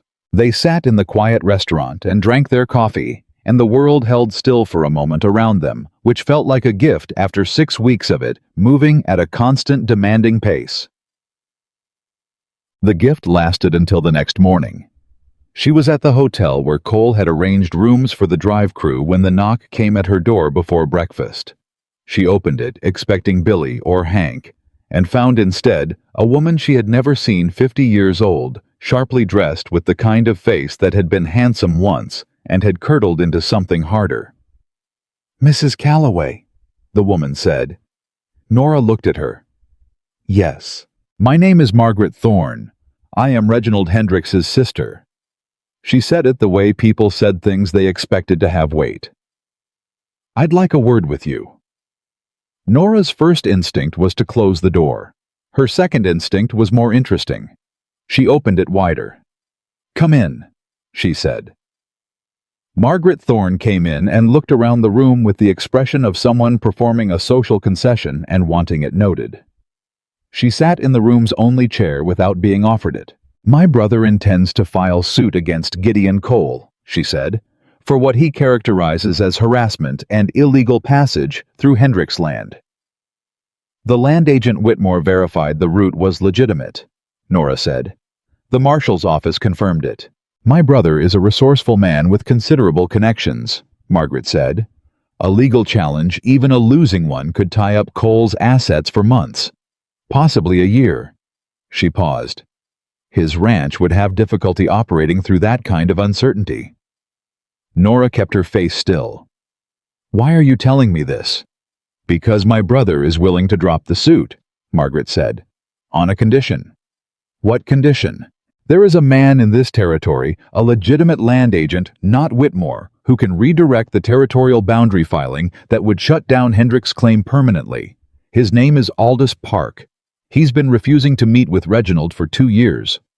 She looked at Nora with the directness of a woman who had learned to be direct in a world that hadn't rewarded it.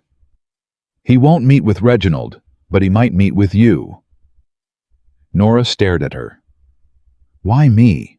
"Because Aldous Park's wife was from Harlan Creek," Margaret said. "And she talked about a woman who had nursed her sister through fever 3 winters ago.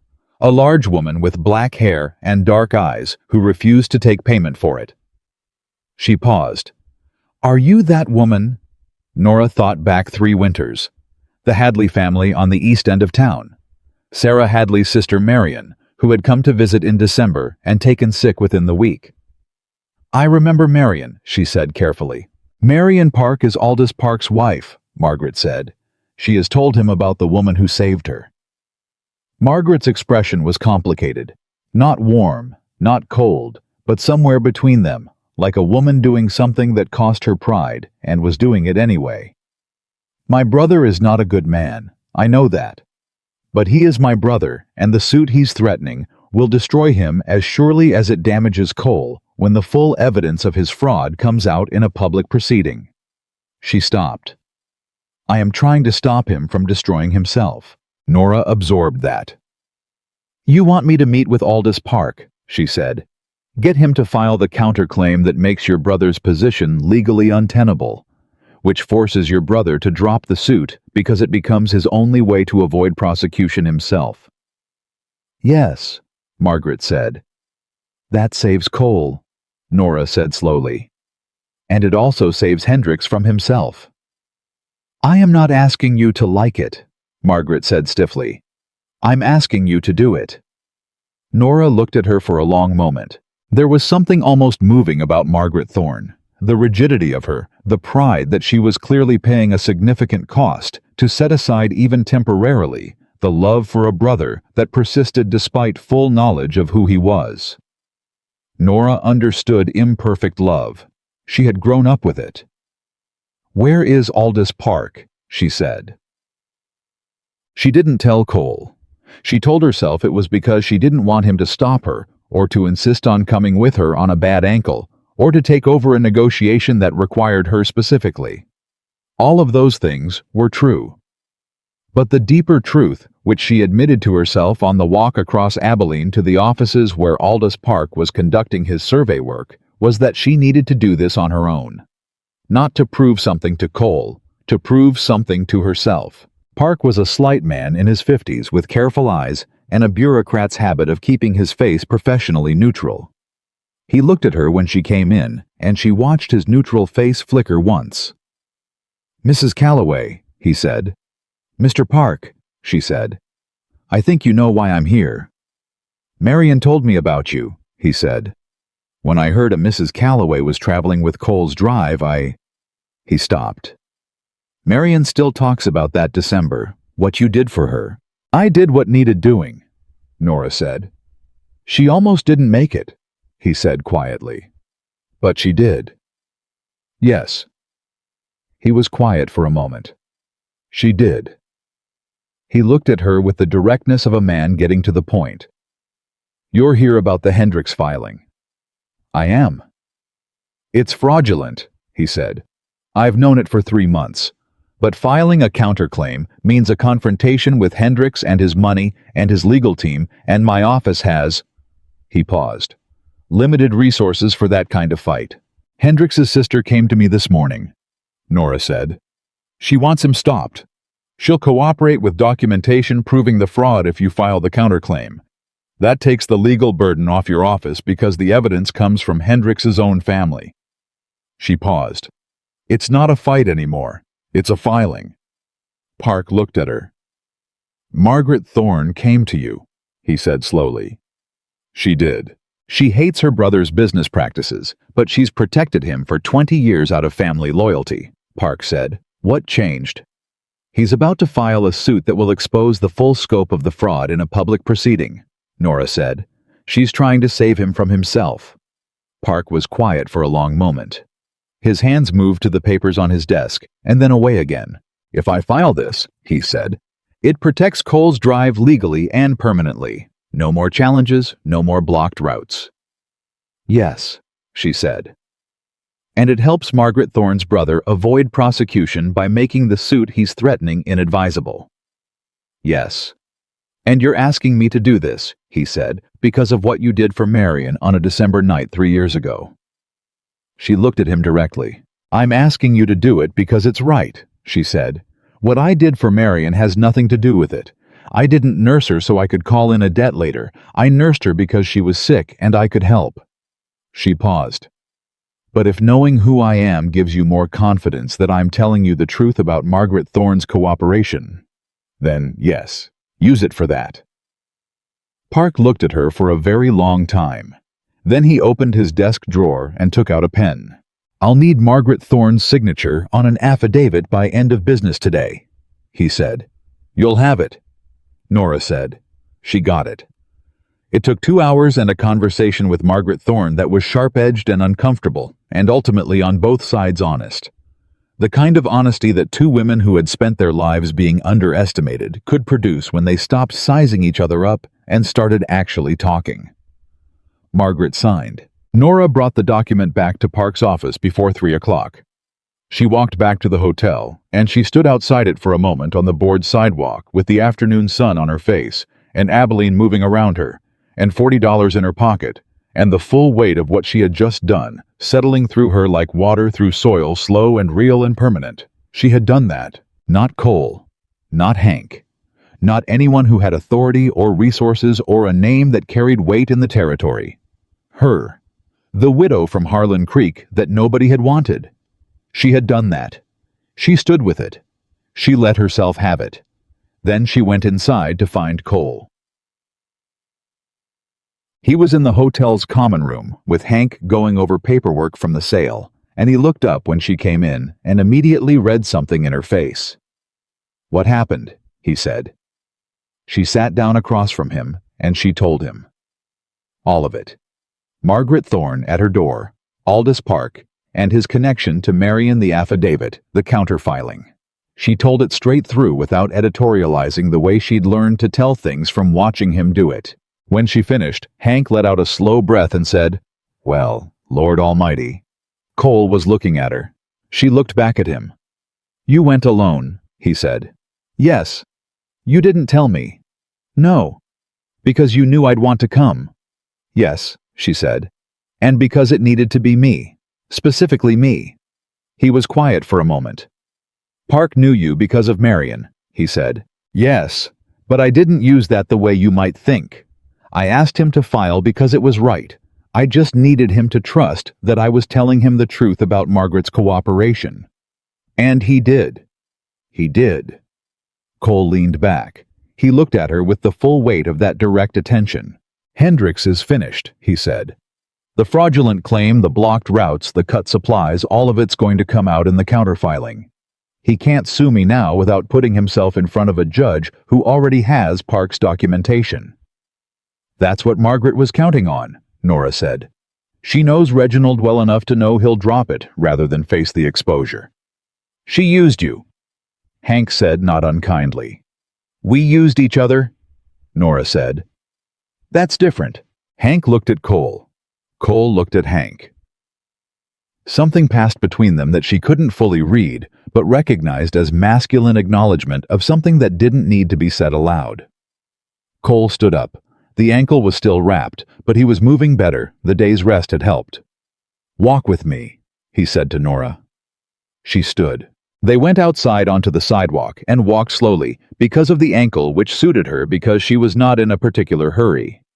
The late afternoon was cooling toward evening, and Abilene was settling into its end-of-day rhythms, the stockyard noise quieter, the saloon starting to fill horses tied in long, patient rows outside the storefronts. "I need to tell you something," Cole said. "All right. That conversation in the restaurant yesterday," he said. "I said what I meant. I meant what I said. That hasn't changed." He paused. "But what you did today changes something." She glanced at him. "What does it change?" "Not what I feel," he said carefully. "What I understand." He was quiet for a moment, finding the words with his usual deliberateness. "I knew you were capable. I'd watched you for 6 weeks. I knew you were brave and smart and honest. But today?"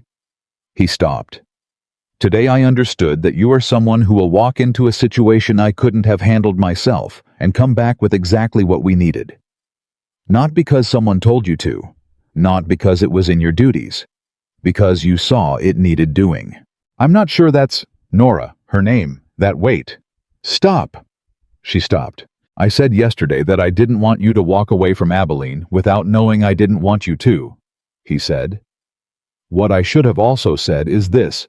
I need you to understand that I am not asking you to come to the ranch because I want to take care of you. I am asking you because I want to build something with you. Something that requires 2 people who are actually equal partners in it. And you are the first person since Catherine who has made me believe that's possible." She was stopped on the sidewalk. People moved around them. "Equal partners," she said. "Equal partners," he said. She thought about James, who had loved her with warmth and simplicity, and without the complexity that time and loss and survival added to people. She thought about who she had been with James, young and soft and not yet tested. She was not that woman anymore. She thought about who she was now, a woman who found water in dry country, who fed 30 men on almost nothing, who walked through a herd of panicked cattle to reach a man who was down, who sat across from Margaret Thorne and Aldous Park and got what she went for. She thought about a ranch east of Harlan Creek, and a man with gray at his temples and a jaw cut from creekstone, who looked at her like she was worth looking at. "I have conditions," she said. His eyebrow moved. "Tell me." "I'm not going as your housekeeper," she said. "I'm not going as your cook. If I'm going as your partner. That means I have a voice in decisions. That means when I see something that needs doing, I do it without having to ask permission. That means if I disagree with you, I say so." "Those aren't conditions," he said. "Those are expectations. I have the same ones." "And I need time," she said. "Before anything formal, I need time to..." She thought about the right way to say it. "I need to grieve properly. I love James. I lost him 11 days before I met you, and I haven't had room to feel that the way it deserves to be felt. I'm not going to start something new on top of something unfinished." "I'm not asking you to," he said. "I waited 4 years after Catherine. I'm not in a hurry. I'm asking you to come to the ranch, to work with me, to let whatever comes next come at its own pace." "You'd wait," she said. "Yes." "For how long?" He looked at her directly. "As long as it takes." Not a performance of patience, just a man who meant what he said. She looked at him. She thought about the board sidewalk outside the house in Harlan Creek, and the keys on the table, and Cecil Pruitt's thumbs in his suspenders. She thought about the first morning at Miller's Crossing, and the voices that said, "fat and slow and liability." She thought about Billy's face when he said you went through the herd. She thought about what it felt like to stand in the sun outside Aldous Park's office, and understand truly and fully that she had done that. Her. "Yes," she said. Cole went still. "Yes," he said. "Yes," she said. "I'll come to the ranch. We'll work together. And whatever comes next." She looked at him. "We'll let it come." Something happened in his face, slow and deep and real, the way things happened in him without performance, without theater. "All right," he said. "All right," she said. They stood on the sidewalk while Abilene moved around them, ordinary and alive and indifferent to the fact that two people who had both lost everything had just decided to try again. Then Billy appeared from around the corner, hat pushed back on his head, face bright with some piece of news he was clearly bursting to deliver. "Mrs. Nora," he said. "You hear about Hendricks?" "What about him?" she said. "Word just came through he withdrew the suit, just like that. His lawyer filed a dismissal an hour ago." Billy's eyes were wide. "Folks are saying the whole land claim was a fraud, and now the marshal is looking into it." He looked between her and Cole. "Did you know about this?" Cole glanced at Nora. Nora said, "Mr. Cole handled it." Cole looked at her. She looked back at him straight-faced. His mouth moved at the corner. "Something like that?" he said to Billy. Billy accepted this and moved on to deliver his news to someone else, and Cole turned to look at Nora with an expression she hadn't seen before. Something warm and startled and genuinely amused. "Mr. Cole handled it," he repeated. "You did handle some of it," she said. "I sat in a restaurant and drank coffee." "You handled the restaurant," she said, very competently. He laughed. She had not heard him laugh before. Not really. Not the full version of it, unguarded and real. It was a good sound, low and brief and genuine, like everything else about him. "Nora Calloway," he said, and there was something in his voice that was different now, lighter, like a door that had been opened in a room that had been closed for too long. "Gideon Cole," she said. They walked back toward the hotel in the evening light. Equal partners, not rushed, not certain of everything. Not without grief or difficulty, or the long, patient work of becoming something real. But walking. Together. And that after everything was more than either of them had believed they'd ever have again. The ride back to Harlan Creek took 4 days. Cole had arranged a wagon, not the chuck wagon, which stayed in Abilene with Hank to be restocked for the return trip, but a lighter rig, easier on the ankle, easier on the road. He drove. She sat beside him. There was no particular reason she needed to sit beside him, rather than in the back, and neither of them mentioned this. Billy rode with them as far as the junction where his road split south toward Texas. He pulled his horse up and looked at them both from under his new hat. He'd spent part of his wages on it in Abilene, a proper one this time, not the battered thing he'd worn through 6 weeks of cattle country. "Mrs. Nora," he said. "Billy," she said. He was quiet for a moment, looking at his saddle horn, the way young men looked at things when they were trying to decide whether to say what they actually meant. "I never told you," he said. "That first night, when you wrapped my hand. Nobody on any drive I've ever worked asked my name before they did something for me." He looked up. "I just wanted you to know I remembered that." She kept her face composed. "You ride safe," she said. "Yes, ma'am." He tipped his hat to Cole.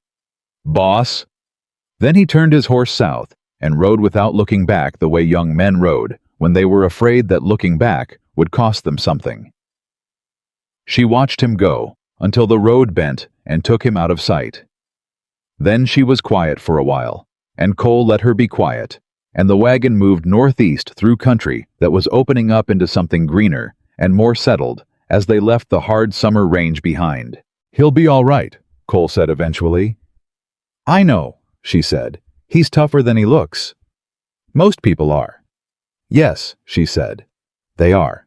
She had been thinking about that a great deal, about the compressed, accelerated way you came to know people in hard circumstances, how 6 weeks on a cattle drive with 30 strangers had shown her more of what people were made of than 6 years in Harlan Creek had managed. Roy with his photograph. Darnell with his borrowed swagger that covered something more uncertain. Old Pete counting his coins twice. Hank, who was loyal and competent and entirely without drama in a way she had come to regard as one of the more underrated human qualities. And Cole, who had hired her when nobody else would and meant what he said, and sat at her fire every night and trusted her judgment in the way that very few people ever had. She was going to his ranch. She was still absorbing that. Not with anxiety, she had made the decision clearly, and she stood by it, but with the particular quality of attention she gave to things that were real and large and irreversible. She wanted to feel the full weight of it. She had learned not to rush past important things because rushed past important things had a way of coming back later with interest. She was going to his ranch. She was going to learn who Gideon Cole was in ordinary life, in the daily undramatic hours that a cattle drive compressed and distorted. She was going to find out what he was like on a Tuesday morning, with no crisis to manage what his patience looked like when it wasn't being tested. What made him laugh the way he'd laughed on that sidewalk in Abilene, briefly, fully real. She was going to find out what she was like there too. That was the part she was quieter about. They stopped the first night at a way station where a family named Gruber ran a modest operation. A meal and a place to sleep in exchange for a fair price. Mrs. Gruber was a stout woman in her 60s with efficient hands and kind eyes, who took one look at Nora and immediately told her to sit down. "You look like you've been working too hard," Mrs. Gruber said, setting a plate in front of her with the authority of a woman who did not offer this as a suggestion. Nora looked at the plate. Then she looked up at Mrs. Gruber. "I've been cooking for 30 men for 6 weeks," she said. "Then somebody else can cook tonight," Mrs. Gruber said firmly. "Eat." Nora ate. It was the best meal she'd had in 6 weeks. Not because it was exceptional, but because someone else had made it, and all she had to do was receive it. She sat at that table and ate every bite and did not think about quantities or rationing or how to stretch the beans another day, and it was a profound relief in a way she hadn't anticipated. Cole watched her across the table with an expression she was coming to read more fluently. "What?" she said. "Nothing," he said.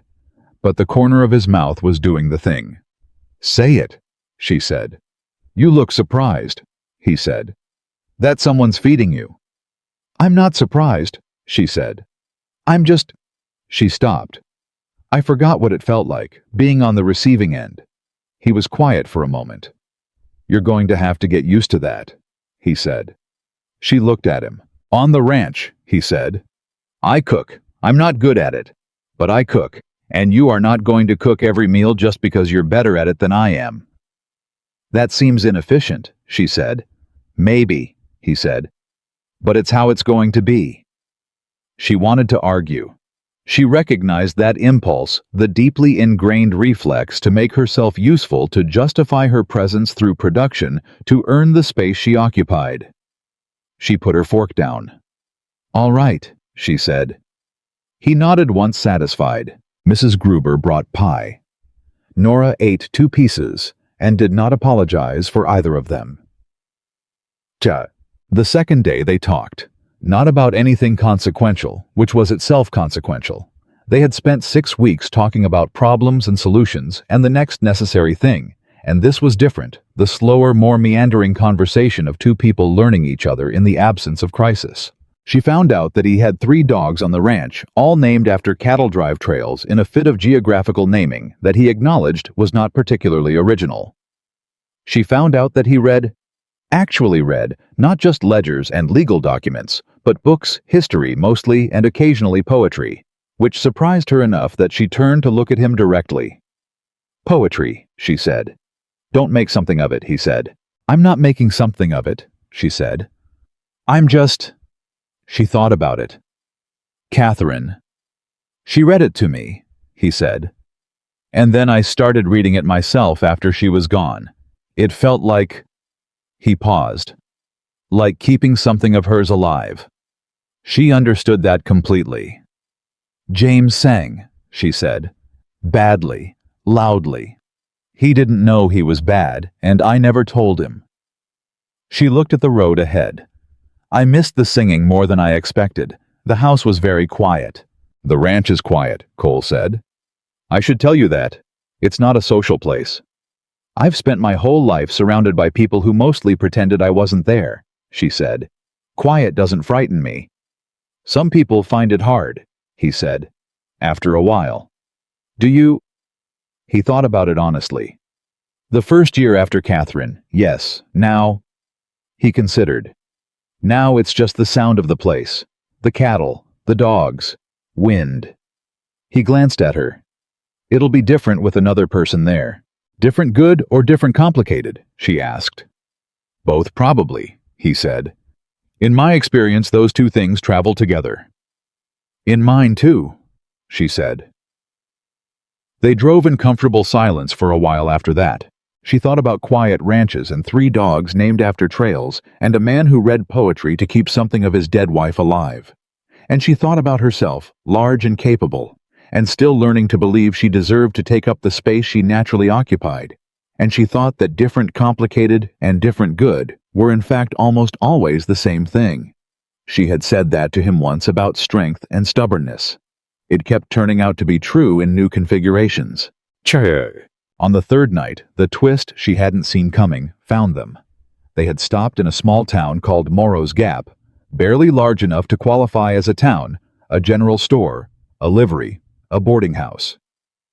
Cole had gone to see about the horses while Nora arranged their rooms, and she was coming back down the boarding house stairs when she heard the voice in the common room below. She stopped on the 3rd step from the bottom. She knew that voice. She had not heard it in 7 weeks, but she would have known it across a crowded street in a rainstorm. Cecil Pruitt. He was sitting at a table with 2 other men she didn't recognize, talking in the loud, expansive way of a man who had had enough whiskey to feel important. He hadn't seen her. She was still on the stairs, partially shadowed. Her first instinct was to go back up. She stayed on the step. She listened. Woman walked out of Harlan Creek with nothing, Pruitt was saying. Just gone. Never paid me the last 2 weeks. He shook his head. Fat widow Calloway. Thought she was something special, that one. Her husband dies and she just walks off. One of the other men said something she didn't catch. Cattle drive, Pruitt said with the tone of someone conveying the punchline of a joke.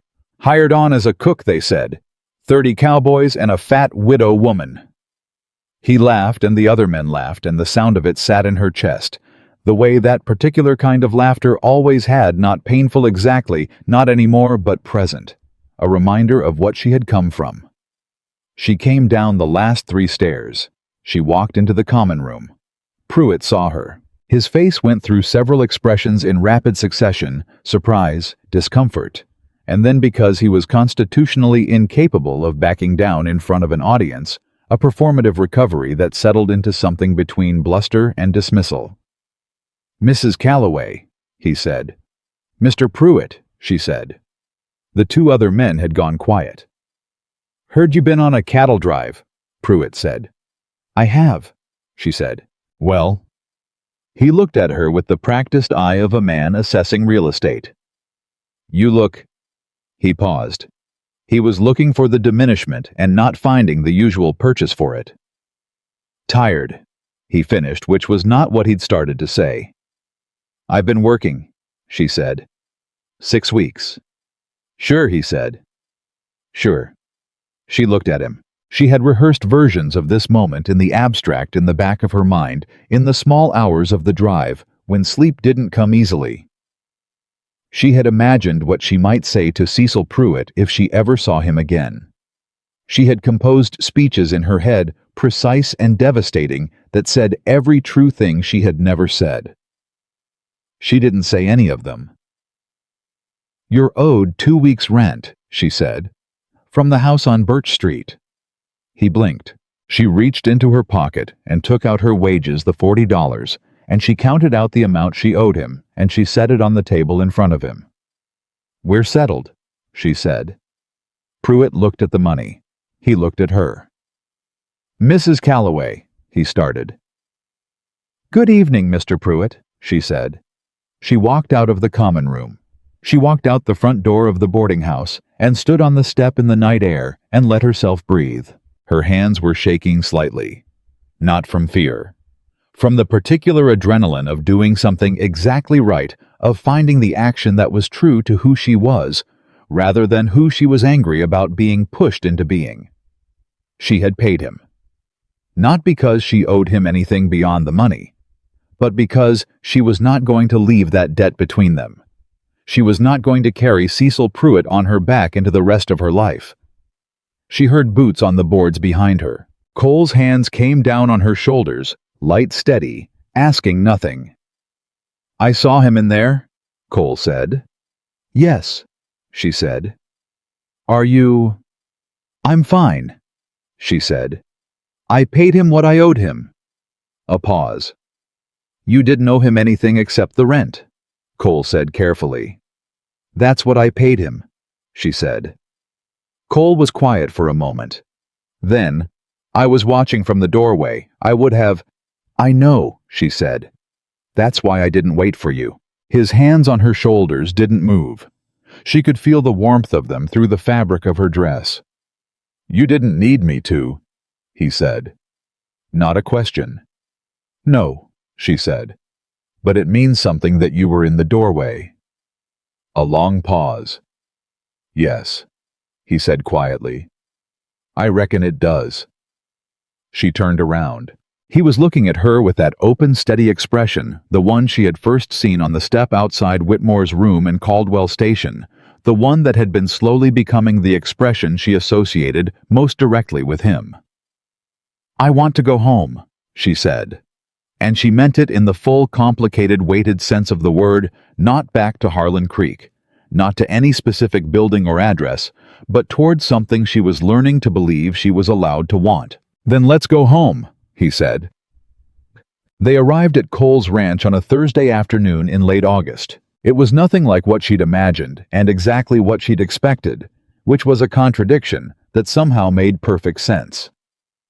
The main house was solid and plain, and had the particular character of a place that had been well built and then lived in without much decoration, functional, clean, honest.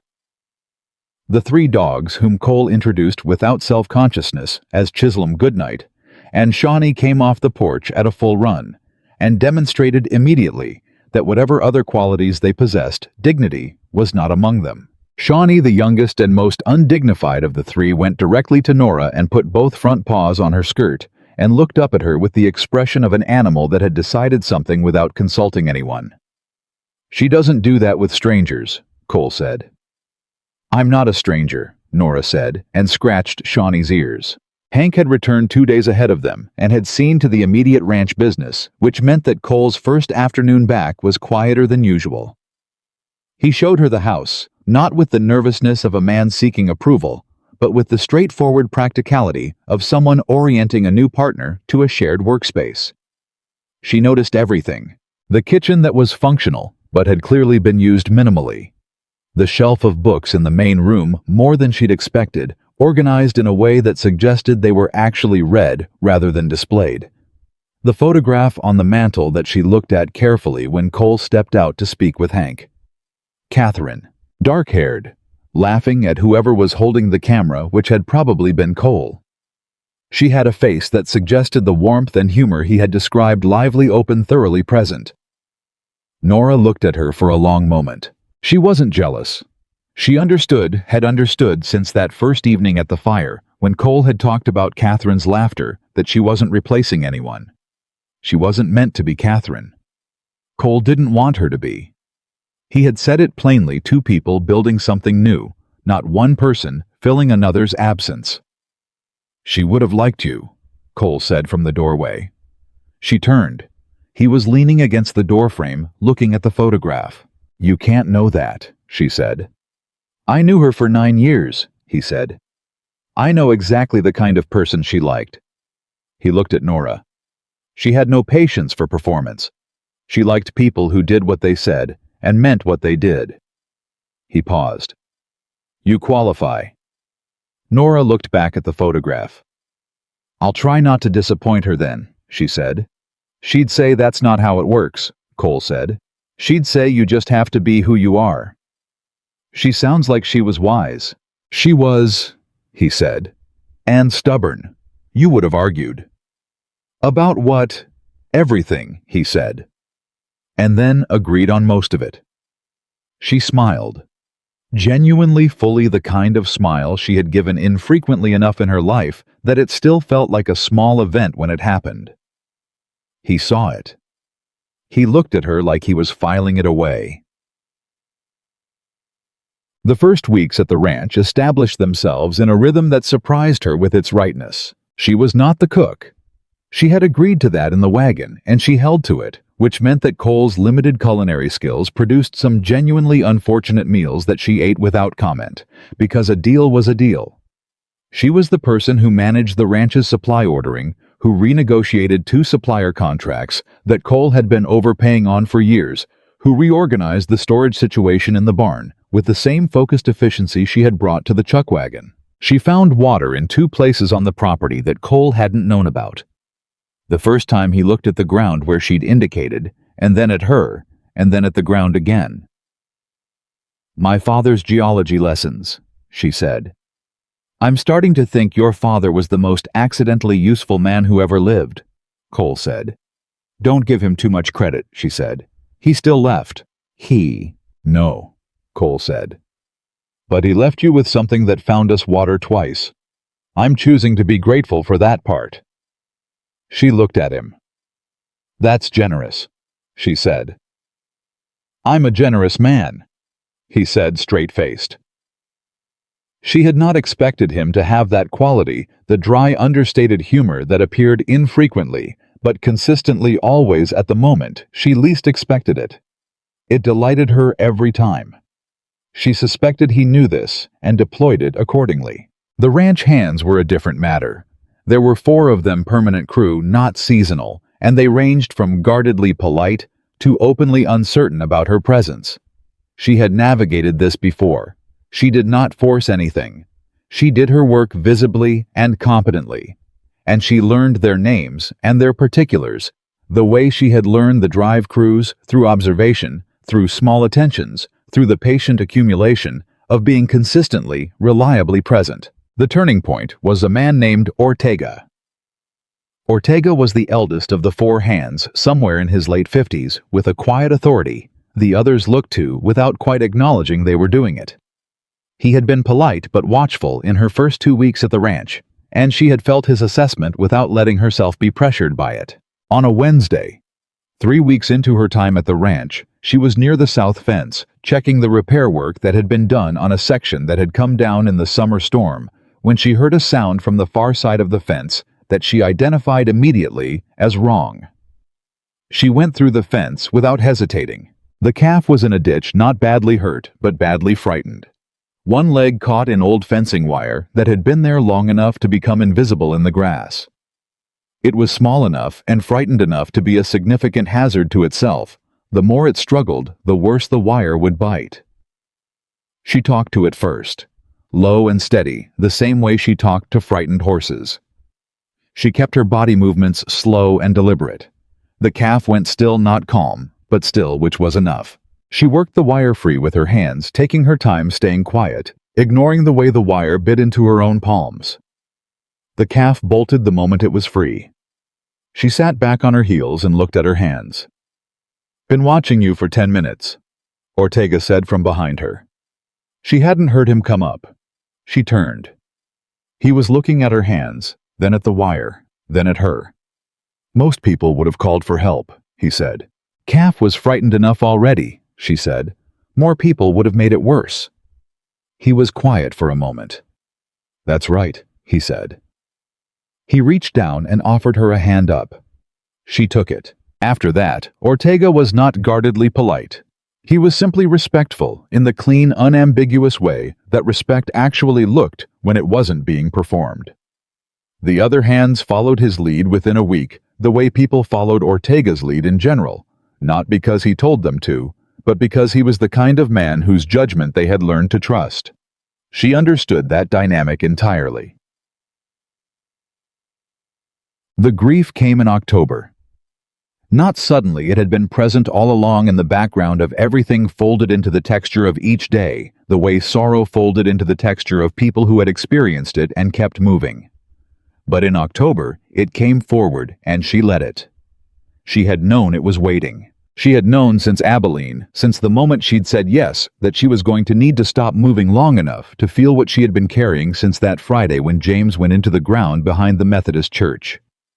It came on a Sunday morning when the light was the particular October gold that came through clean, cold air, and she was alone in the house. Cole was out with Ortega on the South Range, and she sat at the kitchen table and thought about James. She let herself think about all of him.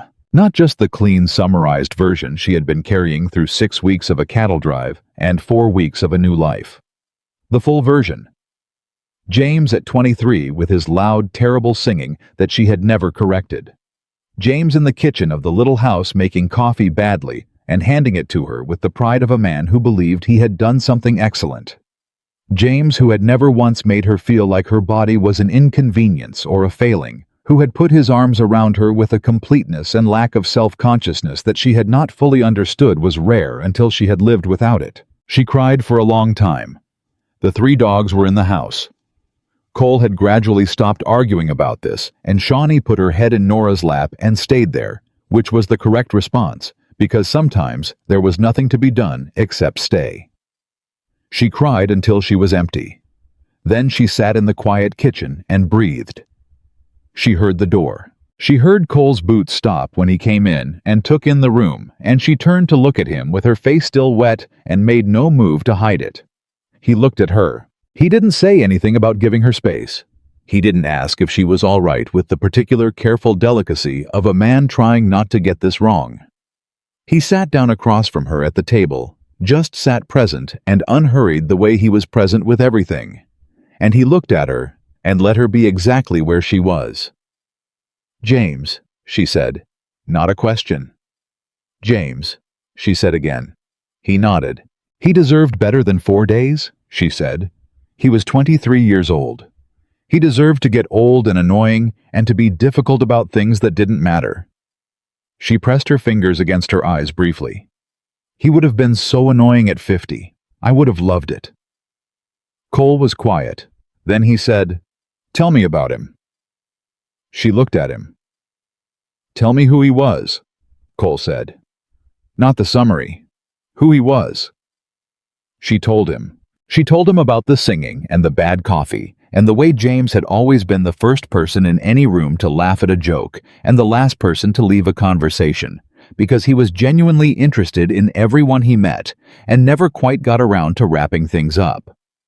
She told him about the morning James had proposed, which had involved dropping the ring and then both of them on their hands and knees looking for it for 20 minutes, and how James had been laughing so hard by the time they found it that the actual proposal had been barely coherent. She told him about the last night before the fever climbed too high when James had squeezed her hand and said, "You're going to be all right, Nora," which had infuriated her at the time because she didn't want to hear about all right. She wanted him to get well. And how she had understood later that he had meant it as a gift, that he was trying to give her something to carry. She had carried it. She was still carrying it. Cole listened to all of it. He didn't offer parallel stories, or redirect toward comfort, or make any of the small interventions people made when they were uncomfortable with another person's grief. He just listened fully, the way he did everything. When she was done, she felt hollowed out in the good way, the way you felt after you had finally put something down that you had been carrying in the wrong position for too long. "He sounds like a man who deserved to be loved," Cole said. "He was," she said. "He was a good man." "Yes," Cole said. "I think so too." She looked at him across the kitchen table. "I'm going to love you differently than I loved him," she said. It came out direct and plain, the way she said important things now. Not better or worse, just differently. Because I'm different than I was, and because you're different than he was. She paused. "I need you to know that I'm not going to love you as a replacement for anything. I'm going to love you as the thing that you are." Cole was very still. "Is that?" she started. "Yes," he said. His voice was low and a little rough in a way it usually wasn't. "That is exactly what I need." She reached across the table. He took her hand. They sat like that for a long time at the kitchen table, in the October light. Two people who had each lost the first version of their lives and were sitting carefully and honestly in the beginning of the second. He asked her properly in November. Not with theater, not with performance. They were mending fence on the east pasture. She had started joining him on the ranch work 2 weeks in, because the supply management only took so many hours, and she was not a woman built for inactivity. And he stopped working and straightened up and looked at her in the clean November cold. "Nora," he said. She looked up from the fencing wire. His face was open in the way she had first seen it on the step outside Whitmore's room, but clearer now, more settled the face of a man who had decided something thoroughly and was at peace with it. "I would like to marry you," he said. "When you're ready. And only when you're ready. But I want you to know that's what I'm asking for." She looked at him. The east pasture stretched out around them, the November grass gone tawny and cold, the cattle moving slow in the distance. Shawnee was somewhere behind her investigating a fence post with excessive dedication. "I'm ready," she said. He blinked. "You've had 3 months," he said. "I've had 35 years," she said. "And 6 weeks on a cattle drive, and 4 months on your ranch." She looked at him directly. "I know what I know." "Nora, Gideon." She said his name the way he said hers, with the weight it deserved. "I spent my whole life being told I needed to wait. Wait until someone chose me. Wait until I was smaller or quieter or less of whatever I was too much of.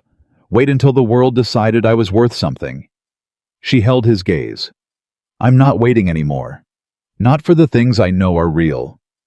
He looked at her for a long moment. The wind moved through the grass. Then he crossed the distance between them and took her face in his hands, careful and deliberate, the way he did everything, and he looked at her like she was something he intended to see clearly for a very long time. "Yes," he said. "Yes," she said. They married in December. Small. Practical. The kind of ceremony that suited two people who had already learned that what mattered was what came after. Ortega stood with Cole. Billy, who had been notified by letter and had ridden 3 days to be there, stood beside Nora and cried openly and without embarrassment, which made Roy, who had also come with a photograph of Thomas, who was now walking apparently, and had opinions about everything, cry too, though he would have denied it afterward. The Reverend said the words. Cole said his plainly without flourish in the voice she had come to trust most in the world. She said hers the same way. When it was done, when the Reverend closed his book and the witnesses signed their names, Cole looked at her with that steady full attention and said very quietly, just for her, "I was standing at that corral thinking I was hiring a cook." "You were," she said. "I had no idea," he said. "No," she agreed. "Neither did I." Outside, Chisholm and Goodnight and Shawnee were creating havoc of some kind that Ortega was attempting to address with limited success. Roy was showing Thomas's photograph to anyone who held still long enough. Billy was already talking about next summer, and whether there'd be another drive, and whether Mrs. Cole, he corrected himself grinning, would consider coming back as cook. She heard all of it through the open door. She thought about Miller's Crossing and the voice that had said fat and slow and liability.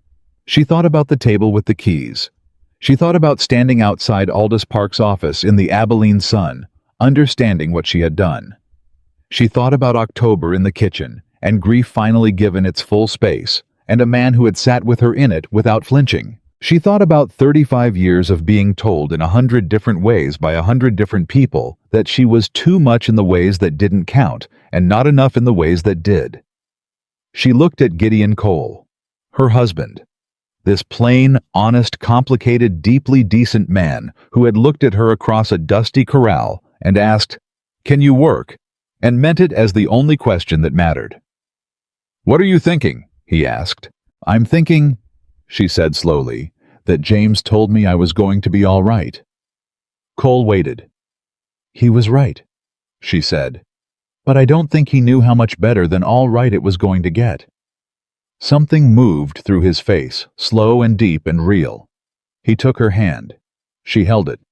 Outside, Shawnee had apparently escaped whatever Ortega was attempting, and came through the door at a full run, skidded on the wooden floor, and crashed into both of them with complete lack of regret. Cole said something under his breath. Nora laughed. Full and genuine, the kind of laughter that came from a place in her that had been quiet for a long time and was not quiet anymore. Gideon Cole looked at his wife laughing and looked like a man who had found the thing he hadn't known how to look for. And outside the December sky over Montana was the particular deep blue that came before the first snow, enormous and clean, and full of the specific impartial beauty of a world that did not concern itself with whether you deserved good things, but gave them anyway to those who had survived long enough to be standing in the right place at the right moment to receive them. She had survived. She was standing. She was exactly where she belonged, not because the world had finally decided she was worth something, because she had known it all along and had simply stubbornly kept walking until she found the life that proved it.